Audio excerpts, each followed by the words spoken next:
Рент был тупым авантюристом бронзового класса целую вечность. Он обычно просыпается рано, как и я, и все бедные люди, которым нужно работать. И все же, несмотря на то, что у него есть работа мечты, все, что он может делать, это выполнять простые задания. Это потому, что гильдия авантюристов присваивает ранги своим миссиям, чтобы избежать ненужных смертей. Просматривая текущие миссии, Рент понимает, что все они в значительной степени являются мусором. Поэтому он решает исследовать лабиринт. Однако, несмотря на то, что лабиринт пуст, потому что все уже его очистили, Рент удивляется, когда видит секретный проход. Он воодушевляется, думая, что сможет сообщить об этом открытии гильдии и разбогатеть. Однако это жалкое подобие человека решает исследовать его в надежде найти сокровища. Ему удается проникнуть в комнату, где он видит огромного дракона. Он думает, что это величайший вид монстров, и согласно легендам у них есть несколько форм, и эта форма соответствует программе тренировок Рока. Дракон начинает приближаться к нему, и Рент не может пошевелиться, иначе он обмочится. В конце концов, этот огромный дракон с двумя пастями откусывает огромный кусок от своего завтрака,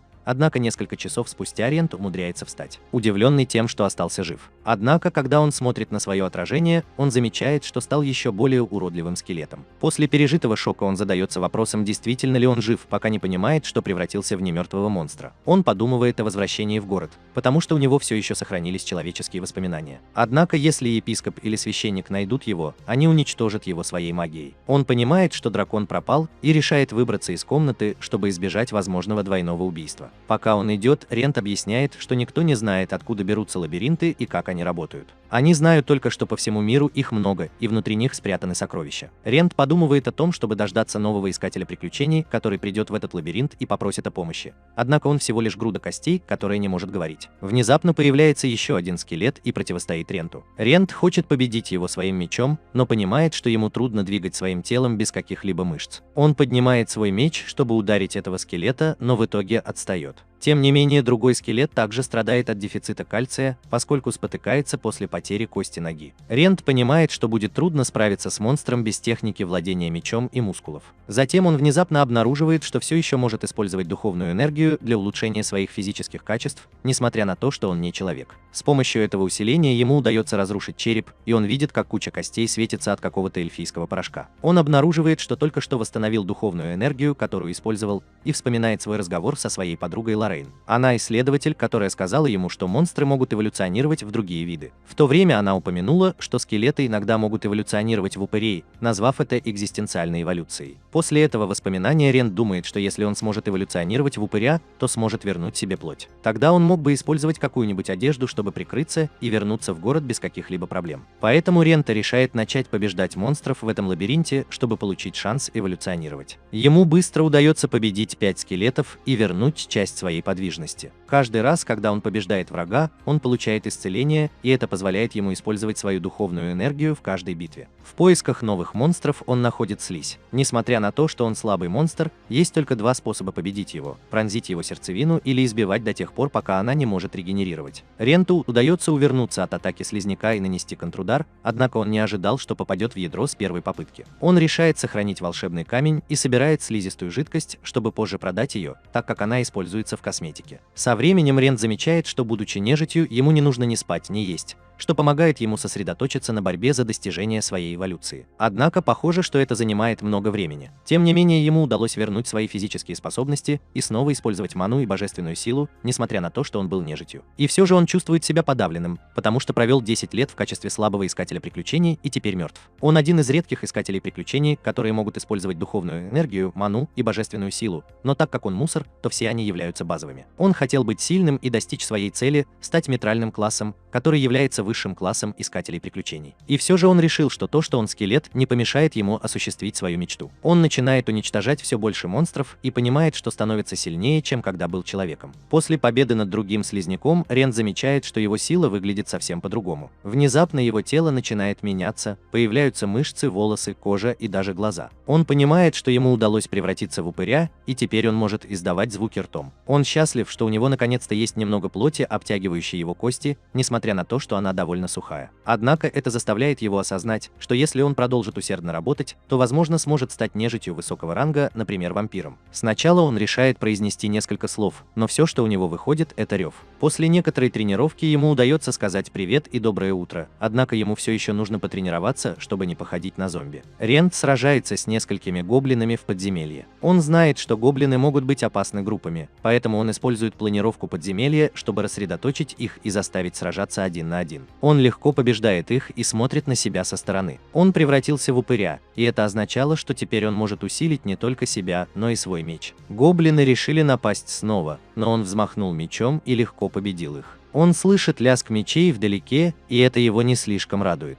В другой части подземелья девочка сражается со скелетообразными монстрами, но она выглядит измученной. Она наносит 3 удара по скелету, прежде чем наконец побеждает его. Она продвигается вглубь подземелья, а Рент наблюдает за ней. Прошло много времени с тех пор, как он видел в подземелье другого человека. Он хочет пойти и встретиться с ней, но напоминает себе, что не может выйти вот так, потому что он упырь, и она либо убьет его, либо убежит при виде него. Он решил понаблюдать за ней издалека, пока она собирает предметы, выпавшие из скелета. Он не узнал ее, поэтому решил, что она должно быть новичок, поскольку он знаком с большинством искателей приключений в городе. Знания Рента о способностях других искателей приключений обычно пригодятся. По мере того, как девочка углубляется в подземелье, Рент медленно следует за ней. Она идет по коридору, и за ее спиной появляется скелет монстра. Она вступает с ним в бой, а Рент наблюдает за ее техникой. Он замечает, что у нее хорошая форма, но она слаба, поэтому ей приходится наносить множество ударов по монстру и уклоняться от множества его атак, чтобы победить его. Ее единственный недостаток в том, что она не замечала, что происходит вокруг, и монстр-скелет прижимает ее к стене. Она подбадривает себя и снова наносит удар скелету, но тот хватает ее меч и прижимает ее к стене. Он вот-вот нападет на нее, и у Рента нет другого выбора, кроме как вмешаться. Он начинает кричать, чтобы привлечь внимание скелета, и скелет поворачивается к нему лицом. Рент надеялся, что девочка нападет на скелета сзади, но она была слишком ошеломлена, чтобы сделать это. Скелет пытается напасть на него, но он использует свой божественный навык и уничтожает его одним махом. Он пытается подойти к ней и заговорить, но она в ужасе от его внешнего вида. Он пытается представиться, но его голос приводит ее в еще больший ужас. Она велит ему держаться от нее подальше, а он отвечает, что он ей не враг. Он бросает свой меч и поднимает руки, чтобы заверить ее в этом. Она замечает, что он не просто упырь, и Рент говорит ей, что он искатель приключений. Она спрашивает его, не переодевается ли он на Хэллоуин, потому что он выглядит как упырь. Он говорит ей, что на самом деле умер, но каким-то образом все еще жив.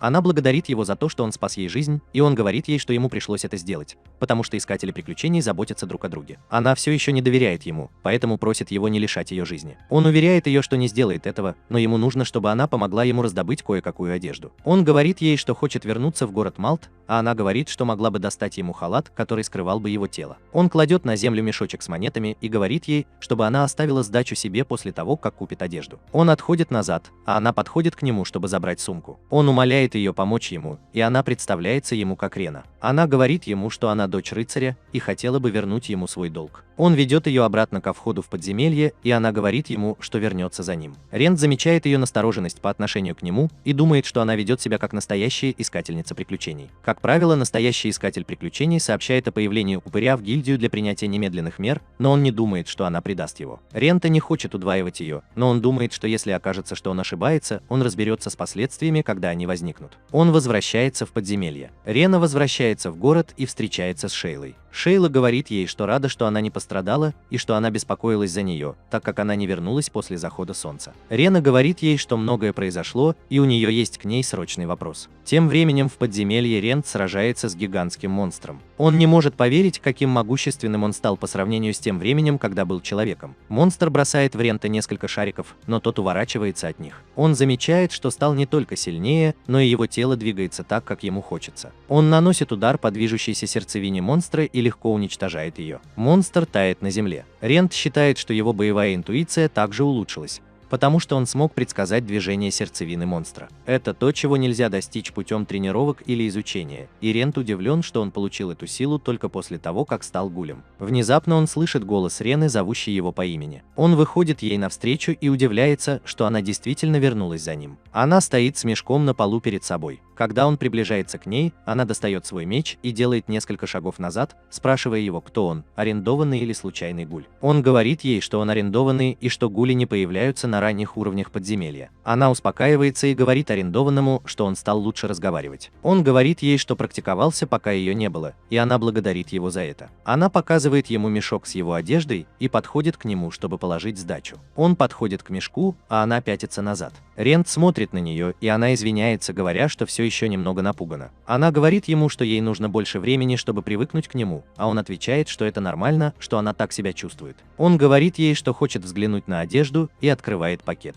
Он берет халат и рассматривает его. Это была простая цветная мантия, которая не привлекла бы ничего внимания, и она закрывала все его тело, делая его похожим на мага. Ренту понравилась мантия, и он сказал Рине, что она идеальна. Она сказала ему, что купила и другие вещи, которые, по ее мнению, могут ему понадобиться. Она сказала ему, что только что приехала в Малт, поэтому ей пришлось попросить кого-нибудь показать ей лучшие магазины. Рент достает из сумки пару перчаток, обувь и несколько бинтов. Она говорит ему, что купила их, чтобы скрыть его руки и ноги от посторонних глаз. Рента считает, что Рена очень добрая, и ее жест почти доводит его до слез, но он не способен проливать слезы. Его поведение беспокоит Рену, но он говорит ей, что с ним все в порядке. Он примеряет одежду и сразу же начинает светиться. Арендатору гораздо легче передвигаться в этой одежде, чем он думал. Хотя из-за капюшона он немного теряет видимость, у него достаточно сил, чтобы отбиваться от монстров. Она спрашивает его, как ему нравится эта одежда, и он отвечает, что она идеальна. Она говорит ему, что он выглядит внушительно, как очень могущественный маг. Она показывает ему зеркало, чтобы он посмотрел на свое лицо, а он говорит ей, что он слишком выделяется. Он пытается отдернуть толстовку, но она ему не по размеру. Рина достает из сумки маску и спрашивает Рента, не хочет ли он ее примерить. Он спрашивает ее, что это такое, и она отвечает, что, по ее мнению, было бы плохой идеей для него отправиться в город в таком виде, поэтому она купила маску.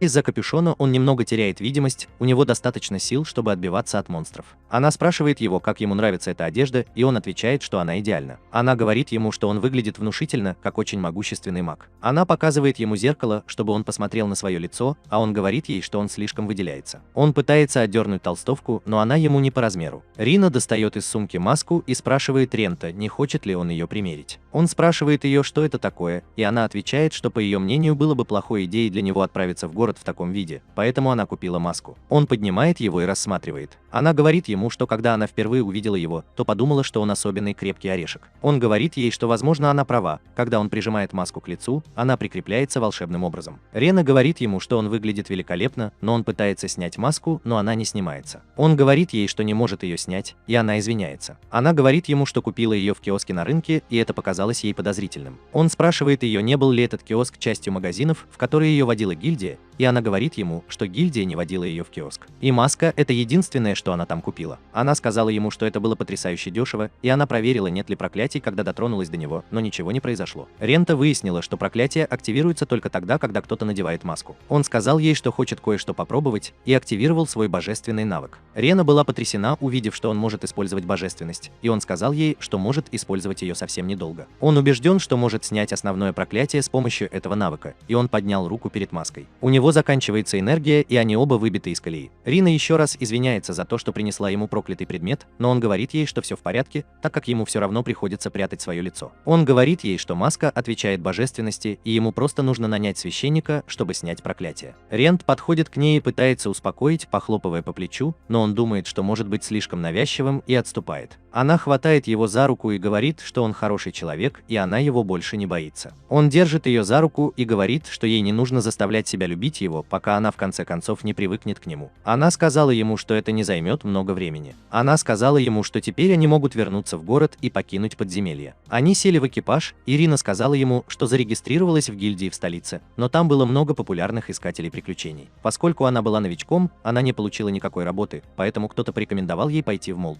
Он говорит ей, что удивлен, что она проделала такой долгий путь в сельскую местность, и она говорит ему, что хотела увидеть внешний мир. Она также говорит ему, что хочет стать сильнее и стать настоящим искателем приключений в кратчайшие сроки. Рент говорит ей, что понимает ее точку зрения, но искатель приключений должен быть осторожен, потому что у каждого есть только одна жизнь. Они наконец прибывают в город, но Рент неохотно следует за Реной. Она спрашивает его, что случилось, и он говорит ей, что многие люди в городе знают его. Он говорит ей, что они поймут, что что-то не так, если он покажет им свое удостоверение на входе. Она спрашивает его, могут ли они пройти через другие ворота, и он говорит ей, что есть те, которыми редко пользуются. Она говорит ему, что им лучше направиться к этим воротам, но он благодарит ее, говоря, что добрался сюда только благодаря ей. Она говорит ему, чтобы он не вел себя так, будто это прощание, потому что она будет продолжать помогать ему даже после того, как он пересечет ворота. Он говорит ей, что хотя ему нужна чья-то помощь, если она поможет ему попасть внутрь, ее будут считать преступницей, потому что он монстр. Он говорит ей, что она может потерять свою лицензию искателя приключений, и он не хочет причинять ей никаких неприятностей. Она говорит ему, что рискнет своей жизнью ради него, потому что без него ей не выжить. Они подходят к другим воротам и просят предъявить свои удостоверения личности. Один из охранников смотрит на них, и они пропускают Рину. Когда арендная плата вот-вот будет сдана, они задаются вопросом о его странном внешнем виде. Они спрашивают его, бывал ли он когда-нибудь в Мальте, но он не отвечает. Они просят его снять маску, чтобы они могли увидеть его лицо, но Рена говорит им, что маска проклята, и он не может ее снять. Они спрашивают ее, не поэтому ли он так странно разговаривает, и она отвечает, что он был смертельно ранен, сражаясь с монстром. Он показывает им часть своего уха, и они удивляются, насколько оно покрыто шрамами. Рина рассказывает Тайм, что он купил маску, чтобы скрыть свои шрамы, но оказалось, что маска проклята. Рента говорит им, чтобы они попытались снять маску сами, и один из охранников пытается, но у него ничего не получается. Рина говорит им, что они хотят пожертвовать немного денег церкви и попросить священника помочь им снять маску. Охранники пропускают арендаторов и сдают их в аренду, спасибо Рине. Рина отвлеклась на экипаж, и арендатор воспользовался этой возможностью, чтобы исчезнуть. Рина начала искать его, но он спрятался на крыше. Рент не хочет разрушать ее жизнь в гильдии, поэтому он решает держаться от нее подальше. Позже ночью Рент отправляется в дом в поисках человека, который помог бы ему. Поскольку он не мог работать с Реной, ему пришлось найти кого-то, кто мог бы хранить секреты. Кто-то стучит в дверь, но никто не открывает, и он сам входит. На диване спит женщина, и он пытается ее разбудить. Лоррейн говорит ему, чтобы он не мешал ей спать вечно, но он угрожает уронить книгу ей на голову. Она садится и шокирована его странным видом. Она думает, что это просто маска,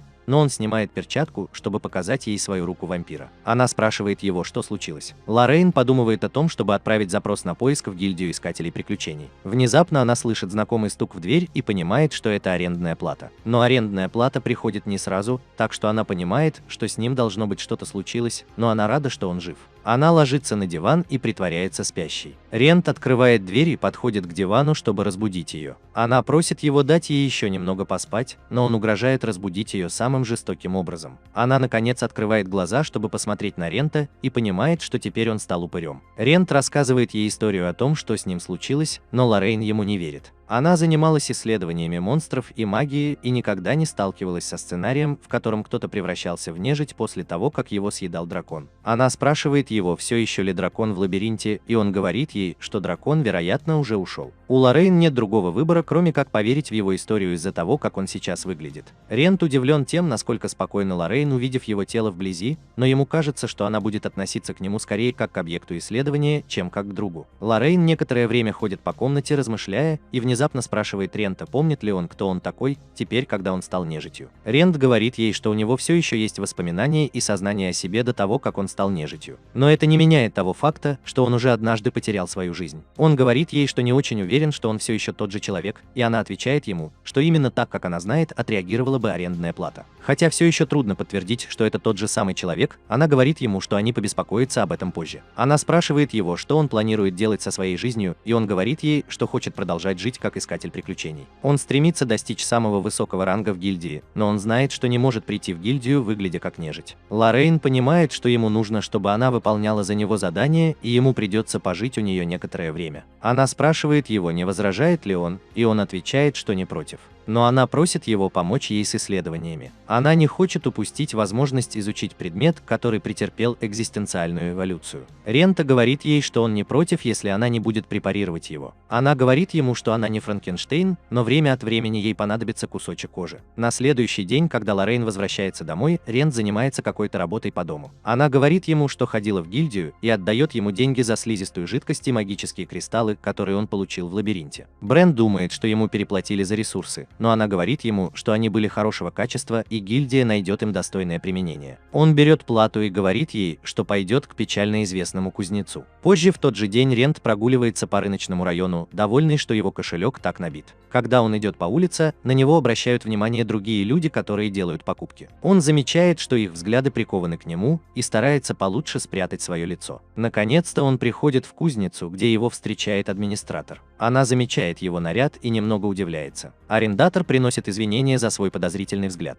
Она спрашивает его, чего он хочет, а он бросает свой меч на прилавок и говорит, что ему нужен новый. Она вынимает меч из ножен и осматривает его края. Она замечает, что с мечом хорошо обращались, но им злоупотребляли. Она спрашивает его, использует ли он магию или духовную энергию, и он говорит ей, что использует ману, магию духа и божественную магию. Она удивлена, что он трижды благословлен, потому что они очень редки. Она говорит ему, что есть еще только один клиент, который трижды благословлен, и просит ее сохранить это в тайне. Он дарит ей мешочек с монетами, спрашивая, хватит ли этого. Она говорит ему, что этого будет достаточно, но ему нужно заплатить только половину первого числа, а остаток выплатить после того, как меч будет готов. Но она предупреждает его, что ее муж перфекционист, и ему потребуется несколько дней, чтобы сделать меч. Она также сказала ему, что ее муж может звонить ему несколько раз, чтобы узнать его мнение о том, как он хочет, чтобы выглядел его меч. Он сказал ей, что не возражает и что они могут связаться с ним, если свяжутся с домом Лоррейн. Тем временем Лоррейн сидит дома и читает книгу об упырях. Она узнает, какие блюда они предпочитают и как их готовят.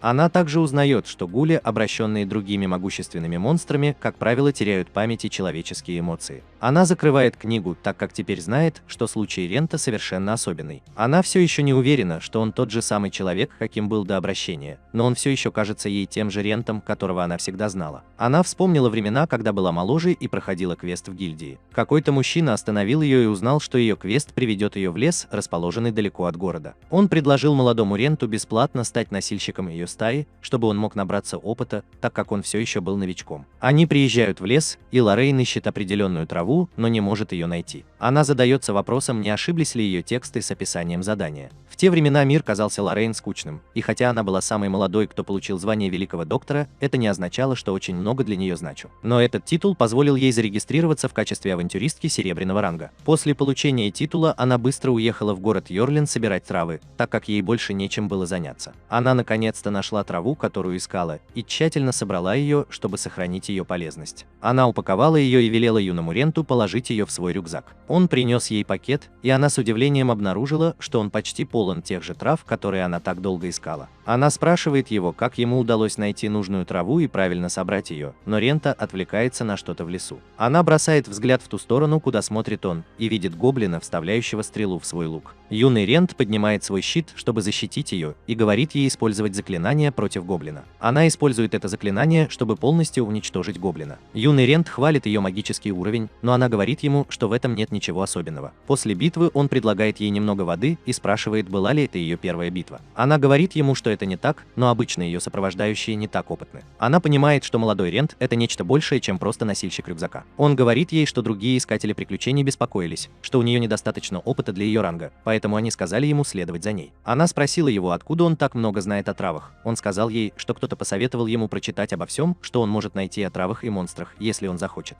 Стань хорошим искателем приключений. Именно тогда они впервые представились друг другу и стали друзьями. Лоррейн просит его научить ее всему, что он знает о травах и о том, как бороться с ними. Она заметила, что он точно знает, как передвигаться по лесу, и попросила его рассказать, в чем заключается этот трюк. Он пообещал научить ее всему и упорно трудился в течение 10 лет с тех пор, как они познакомились, пытаясь достичь самого высокого уровня в приключениях. Лоррейн оставалась рядом с ним, занимаясь исследованиями, которые ей так нравились все это время. Теперь она понимает, почему старейшины беспокоились о ней много лет назад. Она понимает, что не отвечала на свое письмо, потому что не хотела, чтобы какие-то старики читали ей нотации. Она встает со стула, гадая, где она хранила свои непрочитанные письма. Рент встречается с кузнецом и благодарит его за то, что тот сделал ему новый меч. Кузнец обещает сделать для него что-то особенное, и они пожимают друг другу руки. Его жена дарит Ренту временный меч, который он может использовать до того, как будет готов его собственный. Меч может использовать только ману и духовную энергию. Он забирает меч и уходит. Кузнец говорит своей жене, что у Рента возможно какие-то неприятности, и она удивляется, почему он не попросил их о помощи. Муж говорит ей, что он, вероятно, страдает от проклятия и не хочет, чтобы это повлияло на их мастерскую. Он понял, что арендная плата не хотела причинять неприятности другим людям. Он попросил свою жену поделиться информацией, которой поделился с ней арендатор, и она рассказала ему об этом. Он сказал ей, что однажды они могут заставить его рассказать о своем проклятии, поскольку он будет часто посещать их магазин. Рент возвращается домой и готовит ужин для него и Лоррейн. Лоррейн нравится, как он готовит, и он говорит ей, что она может не есть ничего лишнего, если захочет.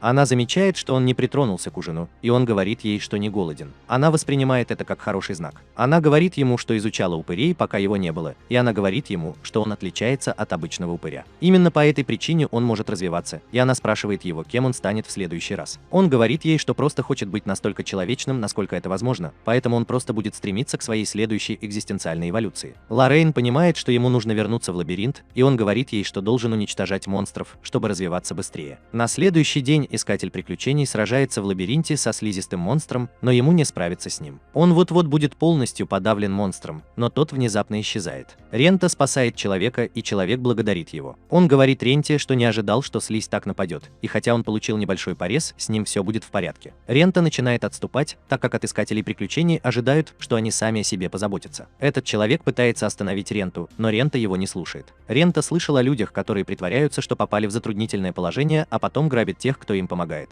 Этот человек подбегает к Ренте и просит присоединиться к его компании. Он говорит, что ему нужны деньги, потому что он только что зарегистрировался как Искатель приключений и не может даже сразиться со слизняком. Рента говорит ему, что слизняки сильны и всегда доставляют фехтовальщикам немало хлопот. Мужчина говорит Ренте, что он шеф-повар и у него есть ресторан. У него огромный долг, который он должен погасить к следующей неделе. Он говорил каждому встречному Искателю приключений, что сделает все, о чем они попросят, лишь бы они позволили ему присоединиться к их компании, но никто не дал ему шанса. Он решил исследовать лабиринт в одиночку, но только сильные люди могут сделать это и выйти сухими из воды. Арендатор говорит ему, что он слишком занят, и мужчина смотрит, как он уходит. Арендатор с удовольствием позволил бы мужчине присоединиться к нему, но он не видел у него никаких полезных магических предметов. Внезапно у него появилась идея, и он сказал мужчине, что может пойти с ним, если только он не против взять с собой рюкзак. Мужчина внезапно бросился за Рентом, счастливый, что наконец-то присоединился к вечеринке. Рент не знает, хороший это парень или плохой, но он считает, что помочь кому-нибудь не помешает. Этот человек говорит Ренту, что сделает все, что он прикажет.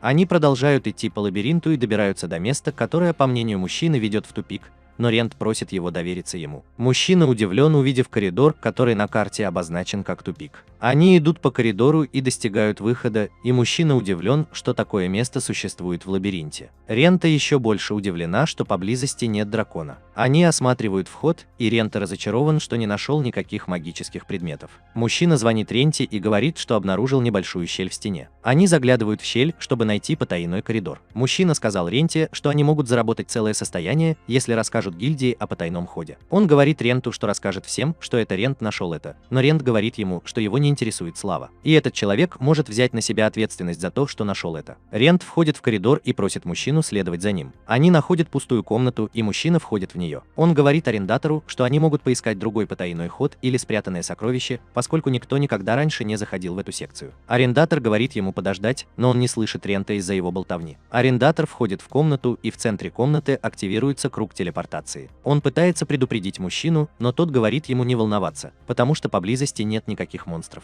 Рент понимает, что мужчина не может видеть круг, и пытается остановить его, но тот наступает на него и телепортируется прочь. Рент знает, что круг телепортации ведет в комнату, наполненную монстрами или ловушками, и он подумывает о том, чтобы оставить человека на произвол судьбы. Но он не хочет становиться еще большим монстром, чем он уже есть. Он наступает на круг, который телепортирует его в темную комнату. Он видит человека на полу и пытается ему помочь, но слышит топот ног монстра по земле. Из тени появляется гигантский скелет, и Рент понимает, что этот скелет – местный босс. У Рента нет другого выбора, кроме как встретиться лицом к лицу с огромным скелетом нежити. Он пытается атаковать его духом, но это неэффективно. Скелет пытается нанести ответный удар, но Рент уворачивается. Он решает попробовать атаку маной, но она также неэффективна против скелета. Скелет пытается контратаковать, но Рент уходит с дороги. Теперь Рент в отчаянии. Он ищет путь к отступлению, но вход запечатан. Так как он находится в комнате босса, ему придется победить скелета, прежде чем он сможет выбраться. Рент проклинает свое невезение, когда скелет начинает приближаться к нему. Рент помнит кодекс авантюриста никогда не сдаваться, независимо от ситуации. Хотя Рент и не уверен, что его меч справится с этим, он решает использовать свой божественный навык. Он атакует скелета этим навыком и отрубает ему ногу. Скелет теряет равновесие и падает на землю, а Рент использует эту возможность, чтобы пробежать по его позвоночнику и нанести последний удар по черепу скелета. Он занимается ранами своих последователей, и человек просыпается. Он вспоминает, что перед тем, как потерять сознание, там был огромный скелет, и он почти впадает в панику. Рента говорит ему, что он может оказать только первую помощь и не может полностью залечить свои раны. Мужчина оглядывается вокруг и видит останки скелета. Он спрашивает Рента, победил ли он скелета в одиночку, и Рент показывает ему огромный магический кристалл, который уронил скелет.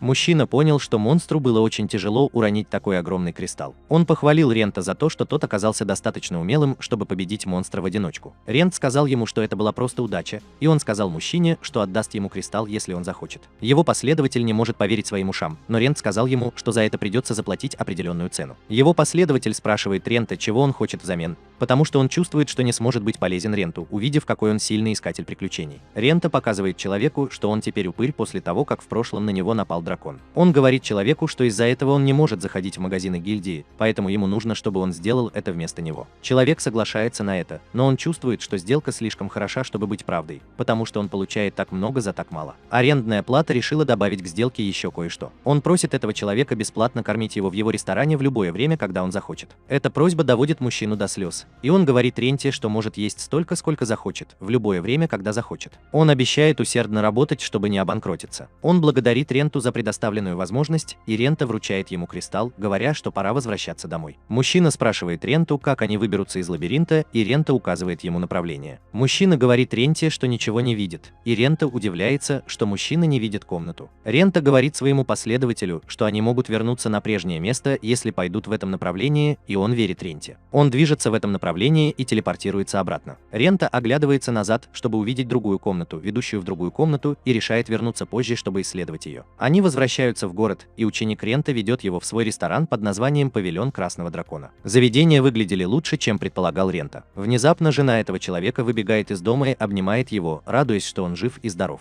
Она замечает его раны и говорит, что ему нужно как можно скорее обратиться к врачу. Он рассказывает Изабель, своей жене, что Рента вылечила его после того, как он был ранен. Изабель раньше не замечала Ренту, и она извиняется за то, что была невнимательна. Ее муж говорит, что Рента спасла ему жизнь, и он показывает ей кристалл, который ему подарила Рента. Изабель говорит ему, что он не может забрать кристалл, задаваясь вопросом, не извлек ли он урок из своего прошлого. Она говорит ему, что они не смогут оплатить свои счета, если их снова обманут. Он заверяет ее, что арендатор слишком добрый человек, чтобы обманывать их. Он рассказывает, как рассказал арендатору об их долге и предложил помощь. Он говорит ей, что арендатор делает это не бесплатно, и он предложит свои услуги арендатору в качестве компенсации. Она спрашивает его, не собирается ли он делать что-нибудь опасное, и он отвечает ей, что это будут всего лишь простые поручения. Он говорит ей, что обещал бесплатное питание в их ресторане, и она задается вопросом, достаточно ли всего этого, чтобы уравнять условия сделки. Он говорит ей, что этого было достаточно, чтобы заключить сделку, и извиняется за то, что беспокоил ее. Мужчина выясняет, что арендная плата еще не знает его имени, и он представляется как Лорис. Они оба благодарят его за помощь, и арендная плата прощается с ними. Он поворачивается и начинает уходить, но Лорис не хочет, чтобы он уходил, не назвав своего имени. Рент оборачивается и просит его пообещать, что он никому не расскажет. Лорис обещает держать это в секрете и называть его только боссом. Рента называет Ларису свое имя, и Лорис говорит ему, что они всегда окажут ему теплый прием в своем ресторане. Рента возвращается домой, и он считает, что было очень жаль, что Лорис не был лжецом и мошенником. У него начинает краснеть перед глазами, когда он думает, что так было бы лучше для него. Он надеялся испробовать что-нибудь зловещее на плохих парнях. Он приезжает к ним в коттедж, и его зрение становится еще более неподвижным. Он задается вопросом, о чем он думает, когда падает на колени и зловещим голосом зовет Лоррейн по имени. Он входит в дом, а его зрение полностью залито красным. Лоррейн спрашивает его, встречался ли он с драконом в лабиринте, и он отвечает, что нет. Она спрашивает его, где он хранил письма из столицы, чтобы она могла ответить тому, кто ей написал. Рент отвечает ей, но она замечает, что его голос звучит по-другому. Она спрашивает его, не случилось ли с ним чего-нибудь, и он отвечает, что у него хорошее настроение. Лоррейн собирается спросить, не случилось ли с ним чего-нибудь хорошего, но он просто обнимает ее ни с того ни с сего. Она задается вопросом, не пьян ли он, но потом вспоминает, что не мертвый не может напиться. Лоррейн наслаждается моментом, когда Рент внезапно обнажает зубы и вонзает их ей в шею. Она отталкивает его от себя, задаваясь вопросом, находится ли настоящий Рент все еще где-то внутри его тела. Рент удивлен тем, какой вкусный у нее сок, но она зовет его по имени, и он приходит в себя. Она использует свою магию, чтобы сбить его с ног и погрузить в сон. Она говорит ему, что не возражает, если он съест ее, пока он делает это трезвым. Рент просыпается поздно ночью с раскалывающейся головной болью. Он помнит, как был в лабиринте с Лорисом. Лоррейн спрашивает его, не чувствует ли он, что им управляет какое-то существо или какой-то неестественный импульс. Он говорит ей, что его никто не контролирует, и Лоррейн чувствует облегчение. Он извиняется перед Лоррейн, но Лоррейн считает это несчастным случаем. Рент пытается объяснить ей, что дело не только в этом, но она не дает ему говорить. Она спрашивает его, что он помнит до того, как потерял сознание, и он говорит ей, что помнит, как напал на нее. Он говорит ей, что помнит, как встретил мужчину в лабиринте, а потом говорил о вкусном ужине. Именно тогда он потерял контроль над собой и, увидев Лоррейн, решил, что она слишком вкусная, чтобы от нее отказаться. Она сказала ему, что это правильно, когда упырь жаждет человека. Она спросила его, остался ли он невредим после того, как она ударила его своей магией, и он сказал ей, что с ним все в порядке. Она велела ему немного отдохнуть и сказала, что сама тоже немного отдохнет. Она направилась в свою комнату, но он сказал ей, что хочет посмотреть, где он причинил ей боль. Она откинула ткань, чтобы показать след от укуса. Она сказала ему, что у нее закончились целебные зелья, но она приготовит их на следующий день. Рента залечивает рану, и она удивлена, что он может использовать свой божественный навык до такой степени. Он говорит ей, что может залечивать незначительные травмы, и она говорит ему, что ощущение заживления очень приятное. Рента заканчивает лечить ее, и она снимает повязку. Рента все еще видит следы от укусов и решает вылечить ее еще больше. Лоррейн замечает, что он выглядит по-другому. Он снимает одежду, чтобы посмотреть на себя, и она говорит ему, что он может рассказать людям, что шрамы на его теле остались от старых сражений. Он смотрит на свое лицо в зеркале и с удивлением замечает, что его маска тоже изменилась. Видна нижняя половина его лица, и Рент говорит Лоррейн, что эта часть должна оставаться скрытой. В ответ маска скрывает верхнюю часть его лица и показывает только верхнюю часть. Лоррейн задается вопросом, реагирует ли маска на его волю, и Рент меняет маску, чтобы показать нижнюю часть его лица. Лоррейн спрашивает его, может ли он снять маску теперь, когда она соответствует его воле. Рент пытается снять ее, но она остается приклеенной. Лоррейн тоже пытается снять маску с его лица, но она не поддается. Ее это смущает, но так как он все еще выглядит как немертвый, она считает, что будет лучше, если маска останется на нем. Маска снова закрывает нижнюю часть его лица, и Рент говорит ей, что он пока оставит ее в таком виде. Лоррейн также замечает, что голос Рента стал намного четче, и он задается вопросом, прошел ли он через экзистенциальную эволюцию. Он не понимает, почему его эволюция была отложена, потому что в последний раз он эволюционировал сразу после того, как победил монстра. Лоррейн задается вопросом, не была ли его эволюция вызвана потреблением ее плоти и крови. Она говорит ему, что идея не такая уж надуманная, потому что теперь он больше похож на раба, чем на упыря. Рабы – это монстры, которые служат вампирам. Они рангом ниже вампиров, и Лоррейн говорит Ренту, что он очень похож на одного из них. Рент задается вопросом, почему он превратился в раба, и Лоррейн говорит ему, что концепция экзистенциальной эволюции до сих пор остается загадкой для ученых. Она говорит ему, что у нее есть гипотеза, и просит его не засыпать, пока она объясняет ему это. Она следит за его эволюцией от скелета до упыря и спрашивает, не было ли это странным изменением. Арендная плата потеряна, и она объясняет, что экзистенциальная эволюция предполагает превращение монстра в более высокое существо. Она задается вопросом, является ли упырь единственной версией скелета более высокого ранга. Рента говорит ей, что есть рыцари-скелеты и солдаты-скелеты, которые являются более высокими версиями скелета. Лоррейн говорит ему, что ходили истории о том, как скелеты превращались в упырей, но никто не знает, было ли это случайно или по какой-то определенной причине. Она говорит ему, что по ее теории он хотел стать определенным монстром и думал в этом направлении во время своей эволюции. Рент понимает, что во время своей последней трансформации он хотел стать кем-то более похожим на человека. Он задается вопросом, почему он превратился в упыря, а не в вампира, который больше похож на человека. Лоррейн говорит ему, что это может быть похоже на ранг в системе гильдии, и он должен соответствовать определенным критериям, чтобы эволюционировать. Лоррейн объясняет, что когда они проводили эксперименты на низших животных, было установлено, что их эволюция определялась окружающей средой. Она говорит ему, что, возможно, причиной эволюции этих существ было не окружение, а сами существа. Она говорит ему, что, возможно, именно этой способностью он и обладает.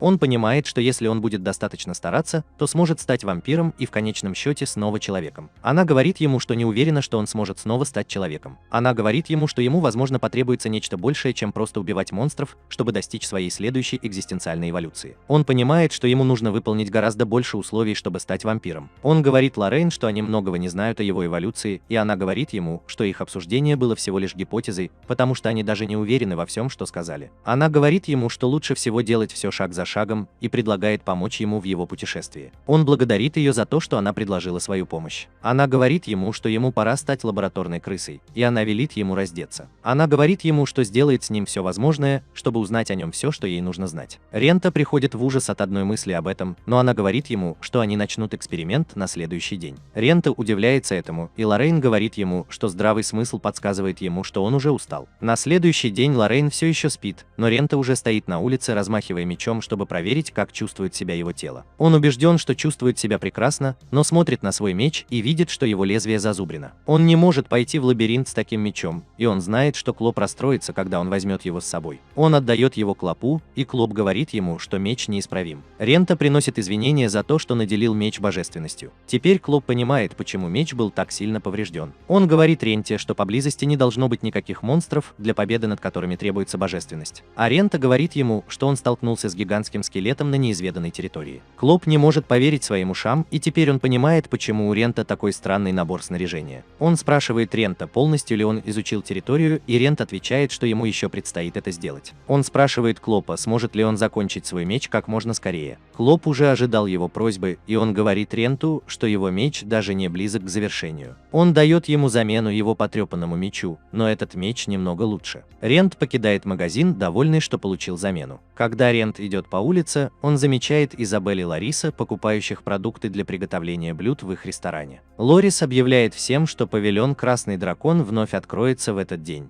Рент рад это слышать и молча уходит. Лоррейн объясняет Ренту, как алхимия может сделать вещи, которые по своей природе безвредны для людей, смертельными не только для них, но и для более крупных животных. Рент заинтригован принципом алхимии, и хотя ранее он согласился участвовать в эксперименте Лоррейн, он начинает пересматривать свое мнение, опасаясь за свою жизнь. Лоррейн смешивает яд, который Рент опробует на себе. Он начинает издавать гортанные звуки, и Лоррейн спрашивает, не следует ли ей произнести заклинание противоядия. Он говорит ей, что яд не причинил ему вреда, но вкус у него был ужасный. Она говорит ему, что он, вероятно, единственный, кто выжил, и жалуется на вкус яда. Лоррейн теперь может сделать вывод, что Рент невосприимчив к яду, но каким-то образом он все еще может использовать травы и зелья. Она завидует его телу, но ее клонит в сон. Она спрашивает Рента, не нужно ли ему немного поспать теперь, когда он стал рабом. Он говорит ей, что ему и так хватает небольшого количества сна, и Лоррейн завидует его телу еще больше. Она спрашивает его, как у него с аппетитом, и он отвечает, что ему все еще хочется человеческого мяса и сока. Она протягивает ему пузырек, и он спрашивает, не является ли это еще одним видом яда. Она говорит ему открыть его и выяснить это. Рент открывает пузырек и нюхает его содержимое, и он с удивлением чувствует запах человеческого сока. Лоррейн говорит ему, что это ее сок, который она поместила в пузырек и сохранила с помощью магии. Хотя она знает, что Рент против употребления человеческого сока, она говорит ему, что он должен употреблять его регулярно, чтобы не сойти с ума. Рент капает каплю себе на палец и закрывает его. Он удивлен, насколько сладко это на вкус, и Лоррейн спрашивает его, хватит ли ему всего одной капли. Он говорит ей, что этой капли было достаточно, чтобы утолить его жажду, а остальное он будет смаковать постепенно. Рент говорит Лоррейн, что хочет уйти, и советует ей немного поспать. Она спрашивает его, собирается ли он вернуться в лабиринт, и он отвечает, что пойдет туда, но заедет в первую гильдию. Лоррейн интересуется, что он собирается делать в гильдии, и он говорит ей, что идет туда, чтобы принять заявку. Она говорит ему, что если он собирается принять заявку, то должен предъявить свой сертификат участника авантюры, в котором указано его имя. Она говорит ему, что его внешний вид вызовет хаос в гильдии. Рент говорит ей, что хотя он выглядит совсем не так, как раньше, никто не обратит на него особого внимания, так как он всего лишь авантюрист бронзового ранга. Она говорит ему, что его ранг не имеет значения, потому что гильдия слишком высокого мнения о нем из-за того, что он для них сделал. Она уверена, что они обязательно заметят изменения в его внешности. Рент пытается списать это на мелкие неприятности, но она говорит ему, что он слишком низкого мнения о себе. Она говорит ему, что ходят слухи, что гильдия хочет нанять его в качестве штатного сотрудника. Арендатор говорит ей, что слухи не дошли до его ушей, и он недоумевает, почему они хотят выбрать именно его, а не опытного искателя приключений. Она говорит ему, что они, вероятно, не сказали ему об этом, потому что он пока не планировал уходить на пенсию. Рент спрашивает ее, откуда она так много знает об этом, и она говорит ему, что у нее есть несколько знакомых в гильдии. Рент говорит ей, что был бы благодарен гильдии за такое предложение, но он не заинтересован в том, чтобы уйти на пенсию и стать штатным сотрудником. Лоррейн знала, что именно таким будет его ответ,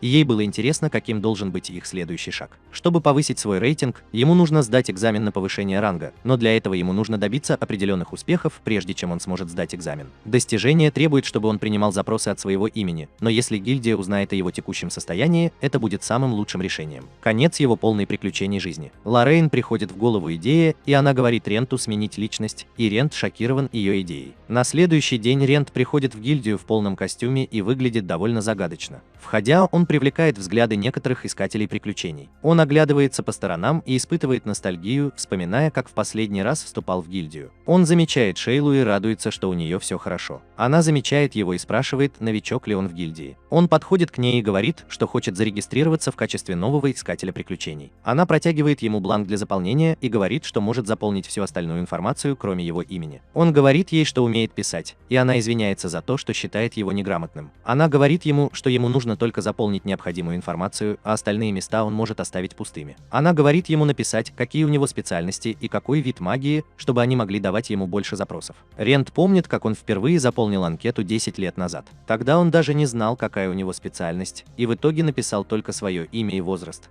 Но с тех пор его убеждения не изменились. Он вспоминает вчерашний вечер, когда Лоррейн предложила ему зарегистрироваться под другим именем, а он сказал ей, что двойная регистрация противоречит правилам. Она сказала ему, что у гильдии нет возможности подтвердить, что он тот же самый человек, и даже если они узнают, это не будет большой проблемой. Договорились. Она сказала ему, что если он назовет им свое имя, они захотят выяснить, почему он выглядит так по-другому. Она сказала ему, что если он пойдет как странник, который хочет стать искателем приключений, они не будут спрашивать о его подозрительном мировоззрении. Рента согласилась с ней, и она сказала ему, что очень жаль, что он не может передать свои предыдущие достижения. Она сказала ему, что ему придется начать как авантюристу железного ранга. Рент сказал ей, что он не возражает, потому что его цель осталась прежней. Его цель однажды стать авантюристом мифрилового ранга. Он отправляет анкету Шейле, которая смотрит на его имя и удивляется, что его зовут Рент Виви. Он спрашивает ее, почему она так удивлена, и она говорит ему, что недавно пропал искатель приключений по имени Рент Виви. Он спрашивает ее, не о Ренте ли Фейне она говорит, и она отвечает, что именно об этом она и говорит. Она спрашивает его, откуда он знает о Ренте, и он отвечает, что услышал это от Лоррейн. Она спрашивает его, не родственник ли он Лоррейн, и он отвечает, что они родственники, и он живет у нее. Она говорит ему, что слышала, будто какой-то странный человек регулярно навещает Лоррейн и втайне надеется, что это связано с арендной платой. Она говорит о арендной плате, что он правильно заполнил анкету. Она просит его подождать ее, пока она будет проходить процедуру регистрации. Рент рад, что он рассказал ей о своем родстве с Лоррейн, он не хотел, чтобы слухи испортили ее репутацию. Рент уверен, что он может начать все сначала, так как его имя очень распространено, и нет ничего странного в том, что он видит авантюристов со странной внешностью. Шейла возвращается и вручает ему удостоверение личности, сообщая, что теперь он авантюрист железного ранга. Она говорит ему, чтобы он берегся за себя, и он забирает свое удостоверение личности и уходит. Он идет в лабиринт и слышит визг где-то в лабиринте. Он задается вопросом, не гоблин ли это, а затем слышит голоса каких-то искателей приключений, сражающихся неподалеку. Голос звучит как у молодого человека, и Рент направляется в ту сторону, откуда он доносится. Он видит двух искателей приключений, сражающихся с гоблином. Мужчина – искатель приключений, фехтовальщик, а женщина – целительница. Судя по их внешнему виду, он понял, что они новички. Рент видит, что они хорошо работают вместе, поэтому он решает оставить их вдвоем и уйти. Рент раньше помогал новичкам в лабиринте, но теперь он больше не может, потому что его нынешний вид напугал бы их. Рент решает вернуться в потайную комнату, пока ее не нашел кто-нибудь другой. Рент знает, что информация о неоткрытых частях лабиринта очень ценна, поэтому он хочет исследовать потайную зону и сообщить об этом гильдии. Это было бы большим достижением, особенно для человека с таким низким рангом. Он подходит к кругу телепортации на другой стороне комнаты и телепортируется в другую комнату. Он заходит в комнату и осматривается, чтобы увидеть детские игрушки на полу. Он пытается поднять плюшевого мишку, но тот рассыпается у него в руках. Он проходит дальше в комнату и проходит сквозь занавески. Он видит скелет, лежащий на кровати, но он не похож на нежить. Он удивлен, узнав, что в лабиринте кто-то живет. Он пытается поднять цветок, лежащий рядом со скелетом, когда кто-то внезапно заговаривает у него за спиной. Леди спрашивает его, что он делает, и ему не нравится, что у него есть шансы с ней встретиться. Он говорит ей, что обыскивал комнату в поисках чего-то ценного, поскольку он искатель приключений. Она говорит ему, что он искал что-то, что можно украсть, и спрашивает, готов ли он расстаться с жизнью ради этого. Она говорит ему, что есть некоторые вещи, которые она не может простить, и одна из них – беспорядок в ее квартире. Она нападает на Рента, а он пытается использовать свою божественность, чтобы заблокировать это, но атака слишком сильна, и его отбрасывает к стене. Его одежда разлетается в клочья, и он ранен ее атакой, но ему удается подняться на ноги. Леди удивлена тем, как выглядит его тело, и он говорит ей, что это произошло не по его собственной воле.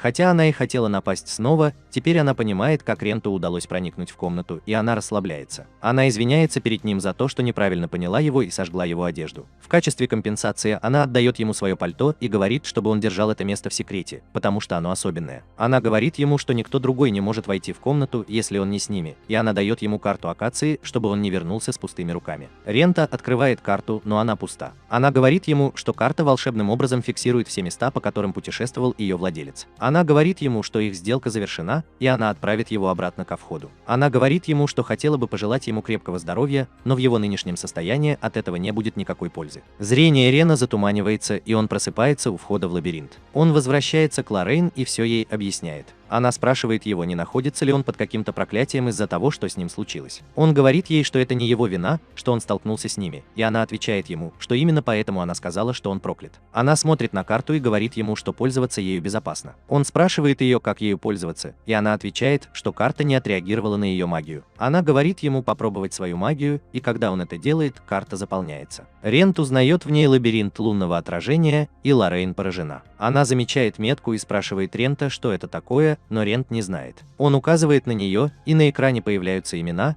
и Рент узнает в них пару новых искателей приключений, которых он видел в лабиринте. Лоррейн догадывается, что на карте указаны имена людей в лабиринте и их местоположение. Лоррейн не может поверить, насколько ценной является эта карта. Она спрашивает Рента, может ли он показать путь к другим лабиринтам, и он пытается показать карту другого лабиринта. Карта меняется, но она не полная, и Рент вспоминает, что леди сказала, что на карте указаны только те места, где он побывал. Рент просит ее взглянуть на мантию, чтобы убедиться, что она не проклята, и она говорит ему, что он бы знал, проклята ли она, так как она у него уже есть. Экипирован. Она сказала ему, что мантия хорошего качества, с высокой устойчивостью к магии и хорошей защитой. Она сказала ему, что ее защита превосходит обычную броню, и он сказал ей, что получил много пользы от своей экспедиции. Она сказала ему, что ему следует больше беспокоиться о личности женщины, которая чуть не отправила его на встречу с предками. Он сказал ей, что не знает, кто эта женщина, но она очень могущественна. Он думает, что она была бы сильнее, чем авантюрист золотого класса. Она сказала ему, что ей интересно узнать о комнате, которую он нашел, потому что это означает, что кто-то может создавать жилые помещения в лабиринте. Рент сказал ей, что он посетит лабиринт на следующий день, и она похвалила его за храбрость, несмотря на то, что он чуть не лишился жизни. Он сказал ей, что леди не говорила ему не возвращаться, она только сказала ему не рассказывать гильдии об этой комнате. Лоррейн сказала ему, что, похоже, леди хочет, чтобы ее оставили в покое, и он сказал ей, что просто вернется, чтобы поговорить. На следующий день он отправляется в лабиринт и размышляет над словами Лоррейн о том, что он проклят.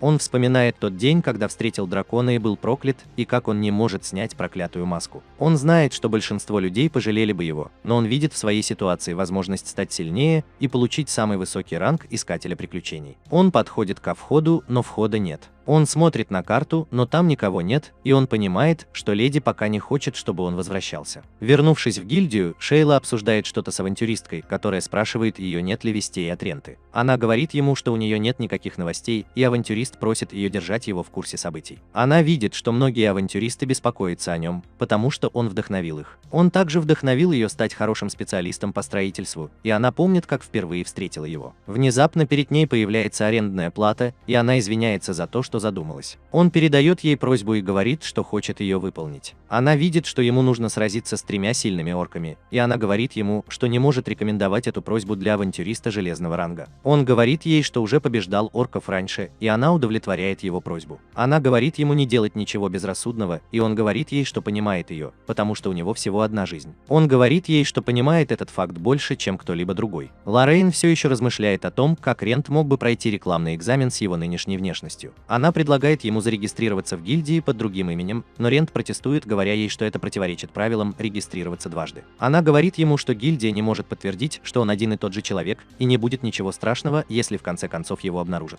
Она говорит ему, что если они узнают его истинную личность, то захотят узнать, как он стал нежитью. Но если он зарегистрируется как случайный путешественник, желающий стать искателем приключений, никто не обратит внимания на его подозрительный взгляд. Единственным недостатком является то, что ему придется начинать с самого низкого ранга искателя приключений, так как он не сможет передать свои предыдущие достижения. Рент говорит ей, что он не возражает против этого, потому что его цель – однажды стать искателем приключений самого высокого ранга. Рент возвращается в гильдию после выполнения своего первого запроса, и Шейла шокирована тем, как быстро он его выполнил. Он достает свой волшебный мешочек и отдает мясо орка. Она хвалит то, как хорошо мясо было нарезано и сохранено, и говорит, что тот, кто его просит, будет доволен. Брент замечает, что что-то не так, и спрашивает ее, в чем дело. Она просит его немного подождать. Она уходит, а некоторые авантюристы, которые подслушали, как Рент сказал, что он убил 3 орков, удивляются, как он смог это сделать, ведь он авантюрист низкого ранга. Рент подслушивает их разговор и понимает, что выполнил просьбу, которая была выше его ранга. Шейла возвращается со свитком, который она отдает на прокат. Она говорит ему, что поговорила с высшим руководством гильдии. Она спрашивает его, не хотел бы он принять участие в экзамене на получение бронзового ранга. Гильдия обычно не разрешает вновь зарегистрированным искателям приключений участвовать участвовать в экзамене, но начальство убедилось в способностях Рента. Рент принимает предложение. Позже ночью Лоррейн удивлена, что Рента уже попросили принять участие в экзамене на восхождение на бронзовый ранг, но она думает, что он этого заслуживает, учитывая его навыки. Она спрашивает его, под каким именем он зарегистрировался в гильдии, и он говорит ей, что использовал имя Рент Виви. Лоррейн чуть не поперхнулась чаем и спросила его, почему он выбрал Виви в качестве своей фамилии. Она сказала ему, что должностные лица гильдии знакомы с ее фамилией и могут заподозрить его в чем-то.